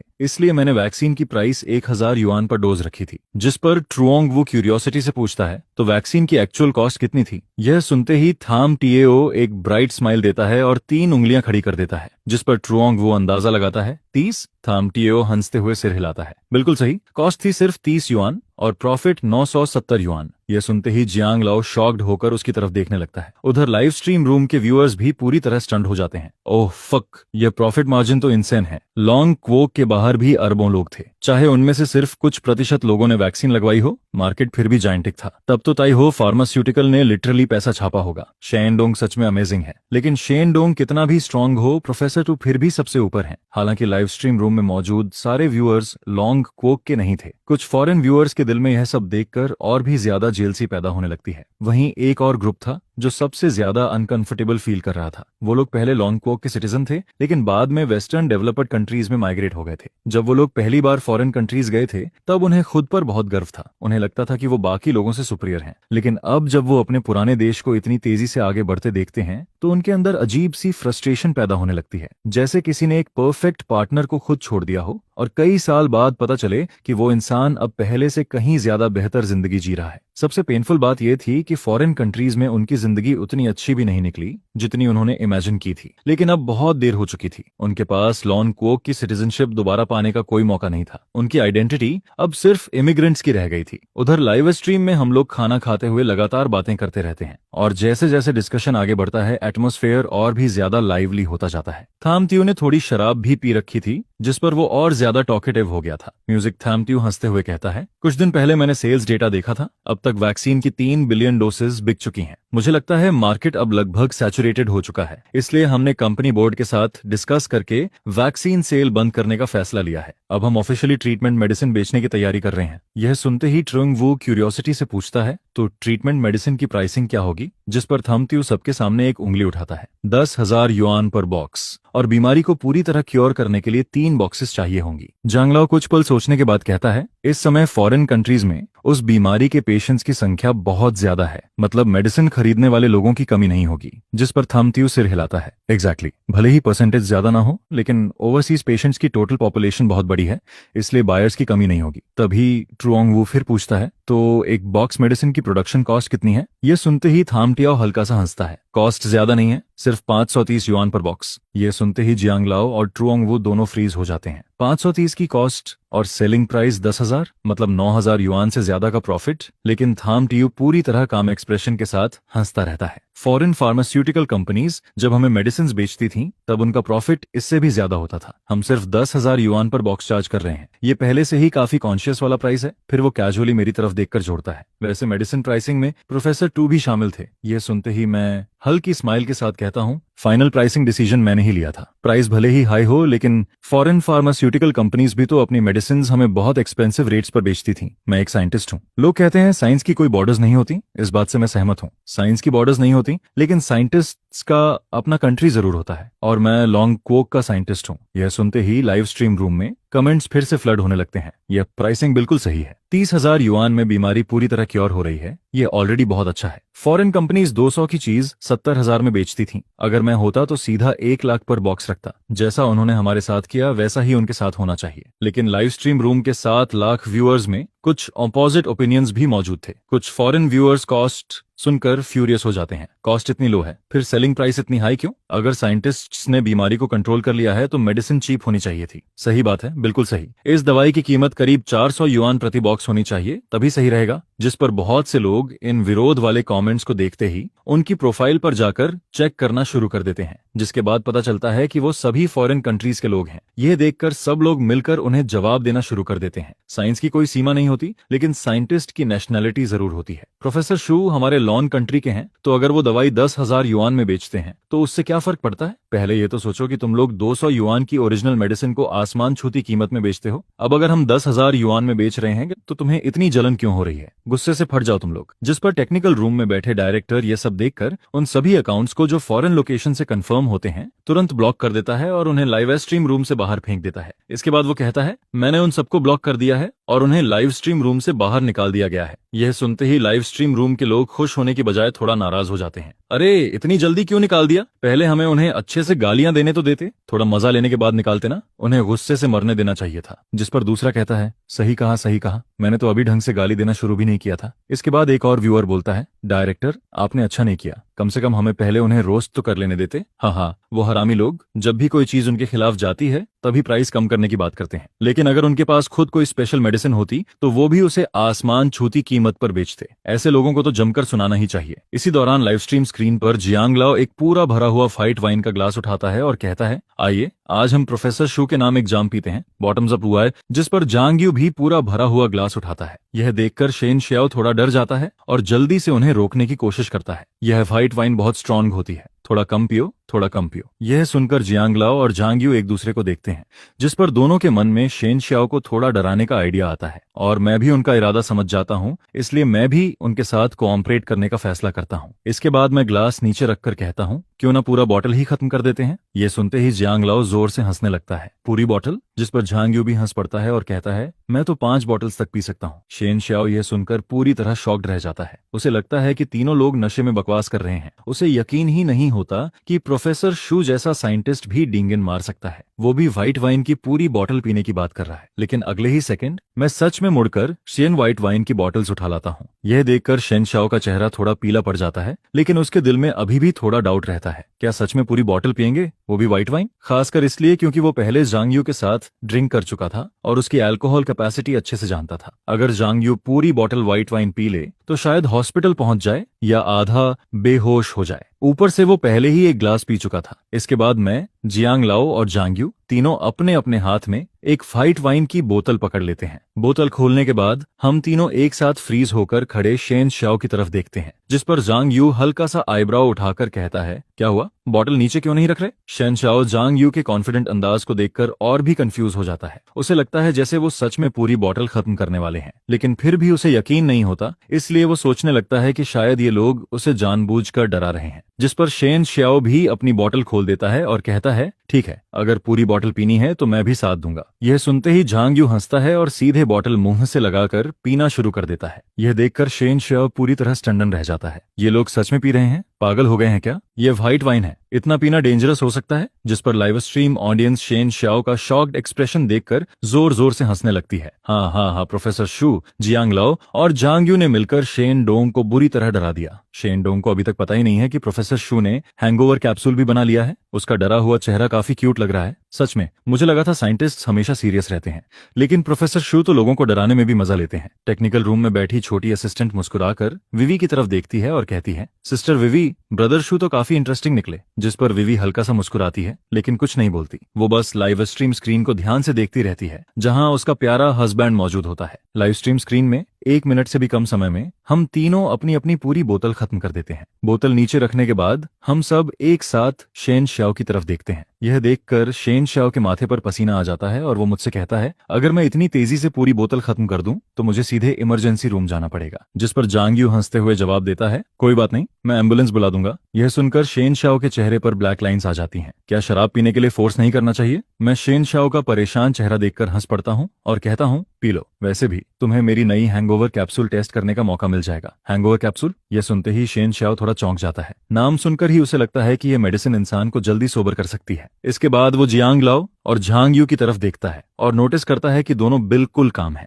जिससे उसे समझ आ जाता है कि इन दोनों को पहले से कैप्सूल के बारे में पता था। शायद उन्होंने पहले ही कैप्सूल ले भी लिया हो। अब समझ आया, इसलिए ये लोग इतने कॉन्फिडेंट थे, इसलिए पूरी बॉटल पीने की हिम्मत कर रहे थे। जिस पर शेन श्याओ के मन में एक्साइटमेंट जागती है। प्रोफेसर शू ने इतनी अमेजिंग मेडिसिन भी बना ली। अगले ही सेकंड शेन श्याओ भी सिर पीछे करके पूरी बॉटल खत्म कर देता है। यह देखकर मैं 4 हैंगओवर कैप्सूल्स निकालता हूँ और हर किसी को एक एक कैप्सूल दे देता हूँ। जब अल्कोहल असर करना शुरू करे तब यह मेडिसिन लेना। मेडिसिन का इफेक्ट प्रॉपर्ली एक्सपीरियंस करने के लिए शेन श्याओ सिर हिलाकर हामी भर देता है। इसके बाद 5 मिनट गुजरते हैं और अल्कोहल असर दिखाना शुरू कर देती है। धीरे धीरे हालत ऐसी होने लगती है कि अगर और देर हुई तो सिचुएशन कंट्रोल से बाहर जा सकती है। जिस पर हम चारों तुरंत एक एक हैंगओवर कैप्सूल खा लेते हैं और फिर 10 मिनट तक इंतजार करते हैं। पहले 5 मिनट में शराब का असर और ज्यादा स्ट्रांग होता जाता है, किसी को भी सोबर होने जैसा फील नहीं होता। लेकिन 10वें मिनट से बॉडी साफ तौर पर मेडिसिन का असर महसूस करना शुरू कर देती है। इसके बाद 20 मिनट और गुजरते हैं और शेन श्याओ शॉक्ड होकर मेरी तरफ देखता है। प्रोफेसर शू, इस मेडिसिन का इफेक्ट सच में बहुत पावरफुल है। जिस पर मैं कहता हूँ, यह मेडिसिन करीब 30 मिनट में बॉडी के ज्यादातर अल्कोहल को खत्म कर देती है और 40 मिनट के अंदर पूरा अल्कोहल बॉडी से साफ कर देती है। यह सुनते ही शेन श्याओ अंदर तक हिल जाता है। उसकी नजर में प्रोफेसर श्याओ उम्र में भले यंग हो, लेकिन उसका हर इन्वेंशन लोगों को शॉक कर देता है। उसने कैंसर का इलाज ढूंढ लिया, कई डिजीजेस को कंट्रोल कर लिया और अब हैंगओवर कैप्सूल भी बना डाली। अगर यह हैंगओवर कैप्सूल मार्केट में लॉन्च हो गई तो इसकी सेल्स जरूर एक्सप्लोड कर जाएंगी। ऊपर से इसका इफेक्ट भी काफी लंबे समय तक रहता है। जिस पर लाइव स्ट्रीम ऑडियंस एक बार फिर हैंगओवर कैप्सूल का मैजिकल इफेक्ट देखकर दंग रह जाती है। हर कोई एक्साइटेड होकर इसकी तारीफ करने लगता है और बेसब्री से इसके मार्केट में आने का इंतजार करने लगता है। अभी तक पता नहीं चला कि यह मेडिसिन आखिर कब मार्केट में आएगी। अगर यह मेडिसिन आ गई तो फिर शराब पीने से डर ही नहीं लगेगा। जिस पर एक व्यूअर कमेंट करता है, मैं बार में काम करता हूँ, इस फील्ड में अगर कोई अच्छी ड्रिंकिंग कैपेसिटी रखता है तो समझो उसके पास सब कुछ है। अगर यह मेडिसिन मिल गई तो मेरी इनकम काफी बढ़ जाएगी। इसके बाद दूसरा व्यूअर कहता है, भले ही लॉन्च हो लेकिन शायद इसे आने में 1-2 साल और लगेंगे। दूसरी तरफ जियांग नान सिटी पुलिस ब्यूरो के चीफ डायरेक्टर के ऑफिस में झांग जियांगो इस समय लाइव स्ट्रीम देख रहा होता है। कुछ दिन पहले ऊपर से लोगों ने उसे शुजे से मिलने के लिए कहा था और यह भी कहा था कि वह लाइव स्ट्रीम में दिखाई दे ताकि शुजरे की पॉपुलैरिटी और बढ़ सके। उस वक्त झांग जियांगो को लगा था कि ऊपर वाले लोग लाइव स्ट्रीम के जरिए पब्लिकली यह रिवील करना चाहते हैं कि शुजे ही वह इंसान है जिसने कैंसर का इलाज खोजा है। लेकिन पिछले 2 दिनों से लाइव स्ट्रीम देखने के बाद उसे एहसास होता है कि शुजे की अचीवमेंट्स तो उसकी सोच से भी कहीं ज्यादा बड़ी हैं। जिस पर अब उसे समझ आने लगता है कि आखिर क्यों शो हाफ एक्सप्लोरेशन शुरू होते ही ऊपर वालों ने तुरंत सिचुएशन को मॉनिटर करना शुरू कर दिया था। शुज से जैसे लोग हमेशा हाईएस्ट लेवल प्रोटेक्शन में रहते हैं, यहाँ तक कि शुजे के आसपास के एरिया की सिक्योरिटी के लिए भी प्लेन क्लॉथ्स पुलिस ऑफिसर्स लगातार प्रोटेक्शन दे रहे होते हैं। यहाँ तक कि वे वीवी, उनके बच्चों और शुजे के सबसे करीबी लोगों को भी हर समय सीक्रेटली प्रोटेक्ट किया जा रहा होता है। ये सोचकर झांग जियांगुओ गहरी सांस छोड़ता है। उसे कुछ साल पहले साइन किया गया वह कॉन्फिडेंशियल एग्रीमेंट याद आता है। उस समय ऊपर वालों ने खुद उसे बताया था कि कैंसर का इलाज शुजे ने ही खोजा है। क्योंकि शुजे लंबे समय तक जियांग नान सिटी में रहने वाला था, इसलिए ऊपर वालों ने झांग जियांगुओ को एक खास मिशन दिया था। शुजे से जुड़ी कोई भी बात हो, चाहे छोटी हो या बड़ी, तुम्हें अपनी पूरी ताकत लगाकर उसे हैंडल करना होगा। इसी दौरान लाइव स्ट्रीम स्क्रीन में हम चारों बातें करते करते शाम के 5 बजा देते हैं। जाने से पहले जियांग लाओ मेरी तरफ देखकर पूछता है, कल तुम्हारा कोई प्लान है क्या? जिस पर मैं उसकी तरफ देखकर जवाब देता हूँ, कल मेरी वाइफ की छुट्टी है, इसलिए मुझे उसके साथ ससुराल जाना होगा। यह सुनकर जियांग लाओ सिर हिलाता है। असल में सोचा था कि कल भी एक दिन और साथ में टाइम स्पेंड करेंगे, लेकिन अगर तुम्हारा काम है तो फिर रहने देते हैं। इसके बाद तीनों लोग गुड बाय बोलकर चले जाते हैं और पूरा घर अचानक शांत हो जाता है। मैं कुछ देर सोचता हूँ, फिर उठकर किचन में चला जाता हूँ। मुझे विवी के घर लौटने से पहले 3 डिशेस तैयार करनी होती हैं ताकि मेरी वाइफ अच्छा खाना खा सके। शाम के करीब 5:30 बजे मैं विवी को एक मैसेज भेजता हूँ। मैसेज देखते ही विवी के दिल में अचानक अजीब सा दर्द महसूस होता है, खासकर तब जब उसे पता चलता है कि उसके हस्बैंड ने उस खतरनाक एस डिजीज को भी कंट्रोल कंट्रोल कर लिया है। उसे अच्छी तरह याद होता है कि उस बीमारी का नाम सुनते ही लोग डर से कांप उठते थे और शुजे ने उस बीमारी का इलाज खोजने के लिए जरूर काउंटलेस इन्फेक्टेड सैंपल्स के कांटेक्ट में काम किया होगा। अगर रिसर्च के दौरान उसे इन्फेक्शन हो जाता तो सब खत्म हो सकता था। जिस पर विवी कुछ देर मैसेज को देखती रहती है, फिर धीरे से रिप्लाई भेज देती है। फोन रखकर विवी डायरेक्टर और छोटी असिस्टेंट से कहती है, थोड़ी देर बाद जब मैं घर पहुंच जाऊंगी तब लाइव स्ट्रीम बंद कर दूंगी। जिस पर डायरेक्टर और असिस्टेंट दोनों कोई ऑब्जेक्शन नहीं करते और हैरानी की बात यह होती है कि लाइव स्ट्रीम ऑडियंस भी इसका विरोध नहीं करती, बल्कि विवी को पूरा सपोर्ट देती है। विवी कमेंट्स पर एक नजर डालती है और फिर उन्हें इग्नोर कर देती है। कुछ ही देर बाद विवी घर पहुंच जाती है। उसकी आंखों में प्यार साफ नजर आता है और वह धीरे धीरे मेरे पास आकर खड़ी हो जाती है। हब्बी, वह बेहद नरम आवाज में मुझे पुकारती है। इसके बाद वह अपनी बाहें मेरे गले के चारों तरफ डाल देती है। फिर वह किचन में जाकर खाना बाहर लेकर आती है। बैठने के बाद विवी एक स्टर फ्राइड मीट उठाकर सीधे मेरे मुंह तक ले आती है। यह देखकर मुझे थोड़ा अजीब लगता है। नॉर्मली वह प्यार जताती रहती है, खाना सर्व करना भी नॉर्मल है, लेकिन सीधे मुंह तक खाना लाकर खिलाना यह काफी लंबे समय बाद हो रहा था। मैं जैसे ही मीट का पहला बाइट खाता हूँ, विवी तुरंत दूसरा पीस उठाकर फिर मेरे मुंह के पास ले आती है, जिस पर मैं हल्का पसीना छोड़ते हुए कहता हूँ, क्या तुम मुझे बच्चा समझ रही हो? यह सुनकर विवी हल्का सा मुस्कुराती है। अच्छे से खाओगे तभी तो ताकत आएगी। मैं मन ही मन सोचने लगता हूँ कि आखिर पिछले कुछ दिनों से मेरी वाइफ को हुआ क्या है। इसी तरह सिर्फ डिनर खत्म करने में ही आधे घंटे से ज्यादा लग जाते हैं। खाना खत्म होने के बाद विवी मेरी तरफ देखकर कहती है, तुम पहले जाकर शॉवर ले लो, मैं डिशेस साफ करके बाद में आती हूँ। जिस पर मैं बेडरूम के बाथरूम में नहाने चला जाता हूँ। इसके बाद विवी सब कुछ साफ सफाई करके सोने चली जाती है। अगली सुबह करीब 9 बजे मैं बड़ी मुश्किल से बेड से उठता हूँ। उठते ही मैं बड़बड़ाता हूँ, लगता है जल्दी से किडनी बूस्टिंग कैंडी रिसर्च करनी पड़ेगी। इस समय विवी सुबह सुबह ही काम पर जा चुकी होती है। ब्रेकफास्ट खत्म करने के बाद मैं सोफा पर बैठकर थोड़ा टीवी देखने की सोचता हूँ, लेकिन तभी एक ऐसा इंसान घर में आता है जिसकी मुझे बिल्कुल उम्मीद नहीं होती। आने वाला इंसान बैंक का आदमी होता है, जिस पर मैं बिना ज्यादा सोचे सीधे डायरेक्टर झाओ से कहता हूं, बाकी सारा पैसा कंट्री को डोनेट कर दीजिए, उसे मिलिट्री फंड्स में इस्तेमाल किया जाए। कॉल खत्म करने के बाद मुझे अचानक कुछ याद आता है। मैं तुरंत फोन निकालकर झांग्यू को कॉल करता हूं। कॉल कनेक्ट होते ही झांग्यू हंसकर कहता है, प्रोफेसर शू, अभी अलग हुए ज्यादा वक्त भी नहीं हुआ और आपको मेरी याद आ गई? जिस पर मैं हंसते हुए जवाब देता हूं, मेरे पास फ्लू और न्यूमोनिया की ट्रीटमेंट प्रिस्क्रिप्शन है। इस मेडिसिन का साइड इफेक्ट लगभग ना के बराबर है। अगर सीवियर फ्लू हो तो मैक्सिमम 3 दिन में पूरी तरह ठीक हो जाएगा, और अगर हल्का फ्लू हो तो सिर्फ 1 दिन में रिकवर हो जाएगा। हाँ, और पहले जिस हैंगओवर कैप्सूल की बात की थी उसका फॉर्मूला भी तैयार है। यह सुनते ही झांग्यू एक्साइटेड होकर बोल पड़ता है, मैं अभी तुरंत फ्लाइट बुक करता हूँ। मास प्रोडक्शन शुरू होने के बाद आप 1 साल में हजारों अरब कमा सकते हैं। लेकिन मैं बिल्कुल काम होकर जवाब देता हूँ, मेरे जैसे इंसान को कंट्री ने नर्चर किया है, इसलिए मुझे पैसों में कोई इंटरेस्ट नहीं है। मैं जो कमाता हूँ उसका ज्यादातर हिस्सा डोनेट कर देता हूँ। इन मेडिसिन को बनाने का मेरा मकसद ह्यूमैनिटी की मदद करना है, और सबसे जरूरी मेडिसिन प्राइसेस को नीचे लाना है। सबसे अच्छा तो यह होगा कि वो लालची फार्मास्यूटिकल कंपनीज पूरी तरह बैंकरप्ट हो जाएं। जिस पर दूसरी तरफ बैठे झांग्यू के चेहरे पर गहरी रिस्पेक्ट दिखाई देने लगती है। उसकी आंखें एडमिरेशन से भर जाती हैं। इसके बाद मैं एक और फोन करता हूं,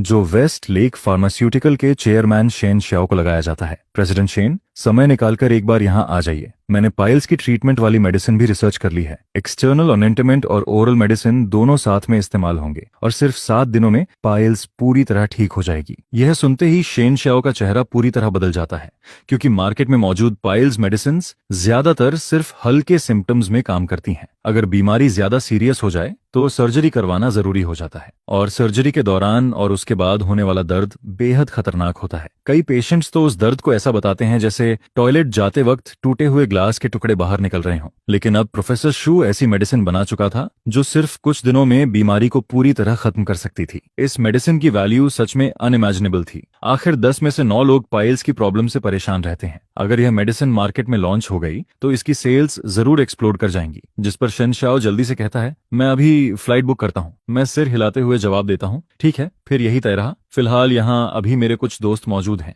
बैंक डायरेक्टर झाओ मेरे बगल में खड़े होकर शॉक्ड होकर मुझे देख रहे होते हैं। उन्हें साफ समझ आ जाता है कि मैं पूरी फार्मास्यूटिकल इंडस्ट्री का गेम बदलने वाला हूँ। इसी दौरान लाइव स्ट्रीम रूम में अचानक एक अजीब सिचुएशन हो जाती है। अरे, ये क्या हो रहा है? मैं प्रोफेसर शू टाइप ही नहीं कर पा रहा। जिस पर दूसरा व्यूअर भी कहता है, क्या बात है? मैं भी प्रोफेसर शू का नाम नहीं लिख पा रहा हूँ। यहाँ तक कि सिंबल्स डालकर भी ट्राई किया, फिर भी नहीं हो रहा। टेक्निकल रूम में डायरेक्टर और बाकी स्टाफ कमेंट्स देखकर खुद भी चौंक जाते हैं। जिसके बाद तीनों लोग खुद ट्राई करके देखते हैं, और सच में शुजे नाम टाइप नहीं हो पाता। जिस पर छोटी असिस्टेंट कहती है, वीचैट पर ट्राई करके देखो। इसके बाद असिस्टेंट तुरंत वे वीवी को एक मैसेज भेजती है। मैसेज में सिर्फ 2 शब्द होते होते हैं शूजे, लेकिन अगले ही सेकंड वीवी अपने फोन को घूरते हुए भौहें सिकोड़ लेती है। मुझे तो कुछ रिसीव ही नहीं हुआ। यह सुनकर असिस्टेंट थोड़ा कंफ्यूज्ड हो जाती है क्योंकि उसकी तरफ से मैसेज सक्सेसफुली सेंड हो चुका होता है। इसी पल सबको एहसास होने लगता है कि ऊपर वालों ने ऑफिशियली एक्शन ले लिया है। इसके बाद लाइव स्ट्रीम में एक और व्यूअर कमेंट करता है, अब तो शो का नाम भी सर्च नहीं हो रहा, आखिर हो क्या रहा है। मैंने अभी अपनी माँ से सर्च करवाया लेकिन अब कुछ भी नहीं मिल रहा। जिस पर लाइव स्ट्रीम ऑडियंस को बिल्कुल अंदाजा नहीं होता कि आउटसाइड वर्ल्ड में इस समय एक बहुत बड़ा ऑफिशियल अनाउंसमेंट जारी होने वाला है। टेक्निकल रूम में डायरेक्टर अभी इन्वेस्टर्स को कॉल करने ही वाला होता है कि तभी उसके फोन पर सीईओ का मैसेज आ जाता है, शो को नॉर्मल तरीके से कंटिन्यू करो। मैसेज पढ़कर डायरेक्टर भी अपनी कंफ्यूजन रोक नहीं पाता। ये सब आखिर हो क्या रहा है। अब बहुत से लोग लाइव स्ट्रीम रूम का एंट्री पॉइंट तक नहीं ढूंढ पा रहे, यहाँ तक कि प्रोफेसर शू का नाम भी सर्च नहीं हो रहा। जिस पर सामने से जवाब आता है, ऊपर वालों ने इंटरवेंशन किया है, अब लाइव स्ट्रीम में कोई नया व्यूअर एंटर नहीं कर पाएगा, सिर्फ पुराने व्यूअर्स ही फ्रीली अंदर बाहर आ सकेंगे। बाकी चीजों की चिंता मत करो, बस लाइव स्ट्रीम को अच्छे से कंटिन्यू करो। और हाँ, अगले 2 दिनों तक न्यूज पर खास ध्यान देना। डायरेक्टर फोन रखता है और लाइव स्ट्रीम ऑडियंस से कहता है, मुझे अभी इन्फॉर्मेशन मिली है कि शो और प्रोफेसर शू के नाम से जुड़ी प्रॉब्लम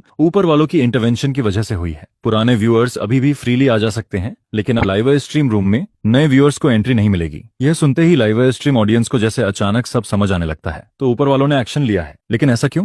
प्रोफेसर शू ने इतनी डेंजरस डिजीजेस को क्योर किया है, लॉजिक से देखें तो उनकी पॉपुलैरिटी बढ़नी चाहिए थी, फिर अब उल्टा रिस्ट्रिक्शंस क्यों लग रहे हैं? डायरेक्टर कमेंट्स देखकर खुद भी कंफ्यूज्ड महसूस करता है, जिसके बाद वह सिर्फ इतना कह पाता है, इन दिनों न्यूज़ ज्यादा देखिए, शायद वहीं आपको जवाब मिल जाए। दूसरी तरफ विवी की माँ पिछले 2 दिनों से पूरी तरह शॉक में जी रही होती है।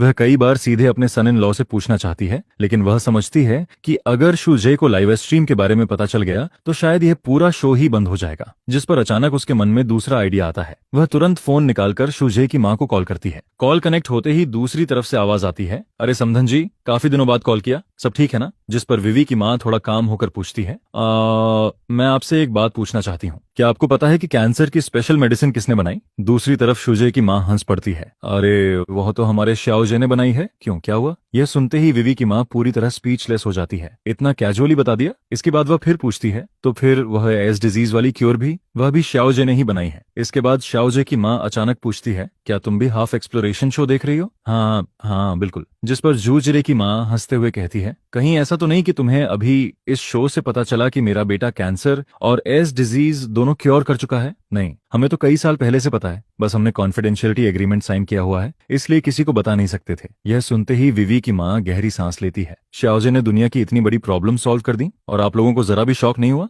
जिस पर शूजे की माँ हंसते हुए जवाब देती है, शौक क्यों को होंगे, श्याओजे बचपन से ही जीनियस था। 5 साल की उम्र में सारे चाइनीज कैरेक्टर्स पहचान लेता था, स्कूल में हमेशा टॉप रैंक लाता था, कॉलेज एंट्रेंस एग्जाम में नेशनल टॉपर बना था और हाँ, हाई स्कूल के दौरान ही वह 6 लैंग्वेजेस फ्लुएंटली बोलता था। इसलिए अब वह कुछ भी कर दे हमें हैरानी नहीं होती। इसके बाद वह अचानक रुक जाती है। वैसे 19 साल की उम्र में भी वह कुछ बन गया था। अरे नहीं, अभी नहीं बता सकती। यह सुनकर विवी की माँ तुरंत पूछती है, क्या बना था? जिस पर दूसरी तरफ से जवाब आता है, अभी नहीं बता सकती, अगले महीने की 1 तारीख को तुम्हें खुद पता चल जाएगा। यह सुनकर विवी की माँ बिल्कुल काम नहीं रह पाती, क्योंकि शूजे की माँ की बातों से साफ लग रहा होता है कि शूजे के पास अभी भी कोई बहुत बड़ा सीक्रेट छिपा हुआ है। इसी दौरान लाइव स्ट्रीम स्क्रीन में मैं और डायरेक्टर जो आराम से ड्रिंक करते हुए बातें कर रहे होते हैं। तभी अचानक हम दोनों के फोन्स पर एक साथ नोटिफिकेशन साउंड आती है। फोन स्क्रीन पर ऑफिशियल मीडिया की तरफ से एक ब्रेकिंग न्यूज दिखाई देती है। 9 तारीख से अलग अलग रैंकिंग्स ऑफिशियली अनाउंस की जाएंगी। कल दुनिया की बिलियनियर रैंकिंग जारी होगी। लगभग उसी समय पूरे देश के काउंटलेस लोगों के फोन्स पर भी यही नोटिफिकेशन पहुंच जाती है, जिस पर बहुत से लोग कंफ्यूज्ड हो जाते हैं। World billionaire ranking official media क्यों अनाउंस कर रही है? और ऐसा लग रहा है कि बिलियनियर रैंकिंग के अलावा भी कई रैंकिंग्स आने वाली हैं। लाइव स्ट्रीम ऑडियंस में भी बहुत से लोगों ने यह न्यूज देख ली होती है। प्रोफेसर शू के पास 4000 बिलियन लॉन कंट्री करेंसी है। अगर उनका नाम रैंकिंग में आया तो वह दुनिया के सबसे अमीर इंसान बन जाएंगे। अब समझ आया, इसलिए प्रोफेसर शू का नाम बैनर्ड वर्ड बन चुका है। इसीलिए लाइव स्ट्रीम नए फॉलोअर्स एक्सेप्ट नहीं कर रही। ऊपर वाले शायद उन्हें जरूरत से ज्यादा पब्लिक एक्सपोजर से बचाना चाहते हैं। मुझे पूरा यकीन है कि प्रोफेसर शू का नाम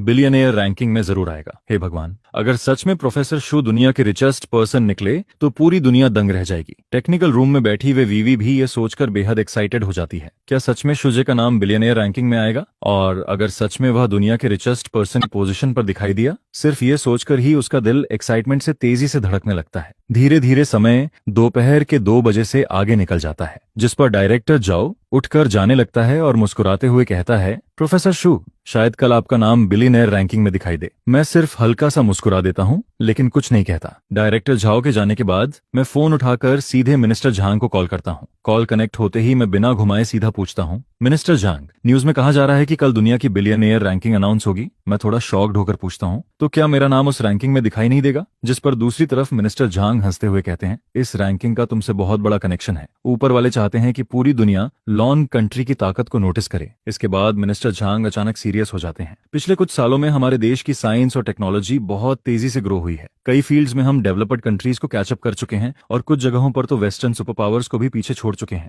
लोगों का कॉन्फिडेंस भी पहले से कहीं ज्यादा बढ़ गया है। इस बार रैंकिंग्स को पब्लिक करने का मकसद नेशनल प्राइड को और मजबूत करना है। साथ ही यह पूरी दुनिया के लिए एक वार्निंग भी होगी। अगले दिन सुबह ठीक 10 बजे पूरे देश के फोन्स और टीवीज पर एक जैसी स्क्रीन दिखाई देने लगती है। स्क्रीन पर बड़े अक्षरों में लिखा होता है, वर्ल्ड बिलियनेयर रैंकिंग, जिस पर नीचे राइट कॉर्नर में एक लाइन दिखाई देती है, हर आधे घंटे में एक नया नाम रिवील किया जाएगा। दुनिया भर के बिलियनियर्स और फाइनेंशियल टाइकून्स को भी लॉन कंट्री की ऑफिशियल मीडिया से यह नोटिफिकेशन मिल जाती है कि दुनिया के टॉप 10 रिचेस्ट पीपल की रैंकिंग पब्लिक की जाएगी। यह देखकर हर कोई कंफ्यूज्ड हो जाता है, क्योंकि टॉप 10 में अभी तक एक भी लॉन कंट्री का बिलियनियर नहीं था। तो फिर ऐसी रैंकिंग पब्लिक करने का फायदा क्या था? इससे तो दूसरे देशों की प्रेस्टीज बढ़ती, जिस पर पूरी दुनिया सवालों से भरी हुई क्वाइटली रिजल्ट का इंतजार करने लगती है। अब सिर्फ 5 मिनट बाकी हैं। इसी दौरान पूरी दुनिया पहली रैंकिंग रिवील होने का इंतजार करती है। काउंटडाउन खत्म होते ही टीवी स्क्रीन पर धीरे धीरे 10वें नंबर का नाम उभर कर आता है। Rank 10, personal assets $93.4 billion. यह देखते ही पूरी दुनिया में हंगामा मच जाता है। यह इम्पॉसिबल है, रैंकिंग में जरूर गलती हुई है।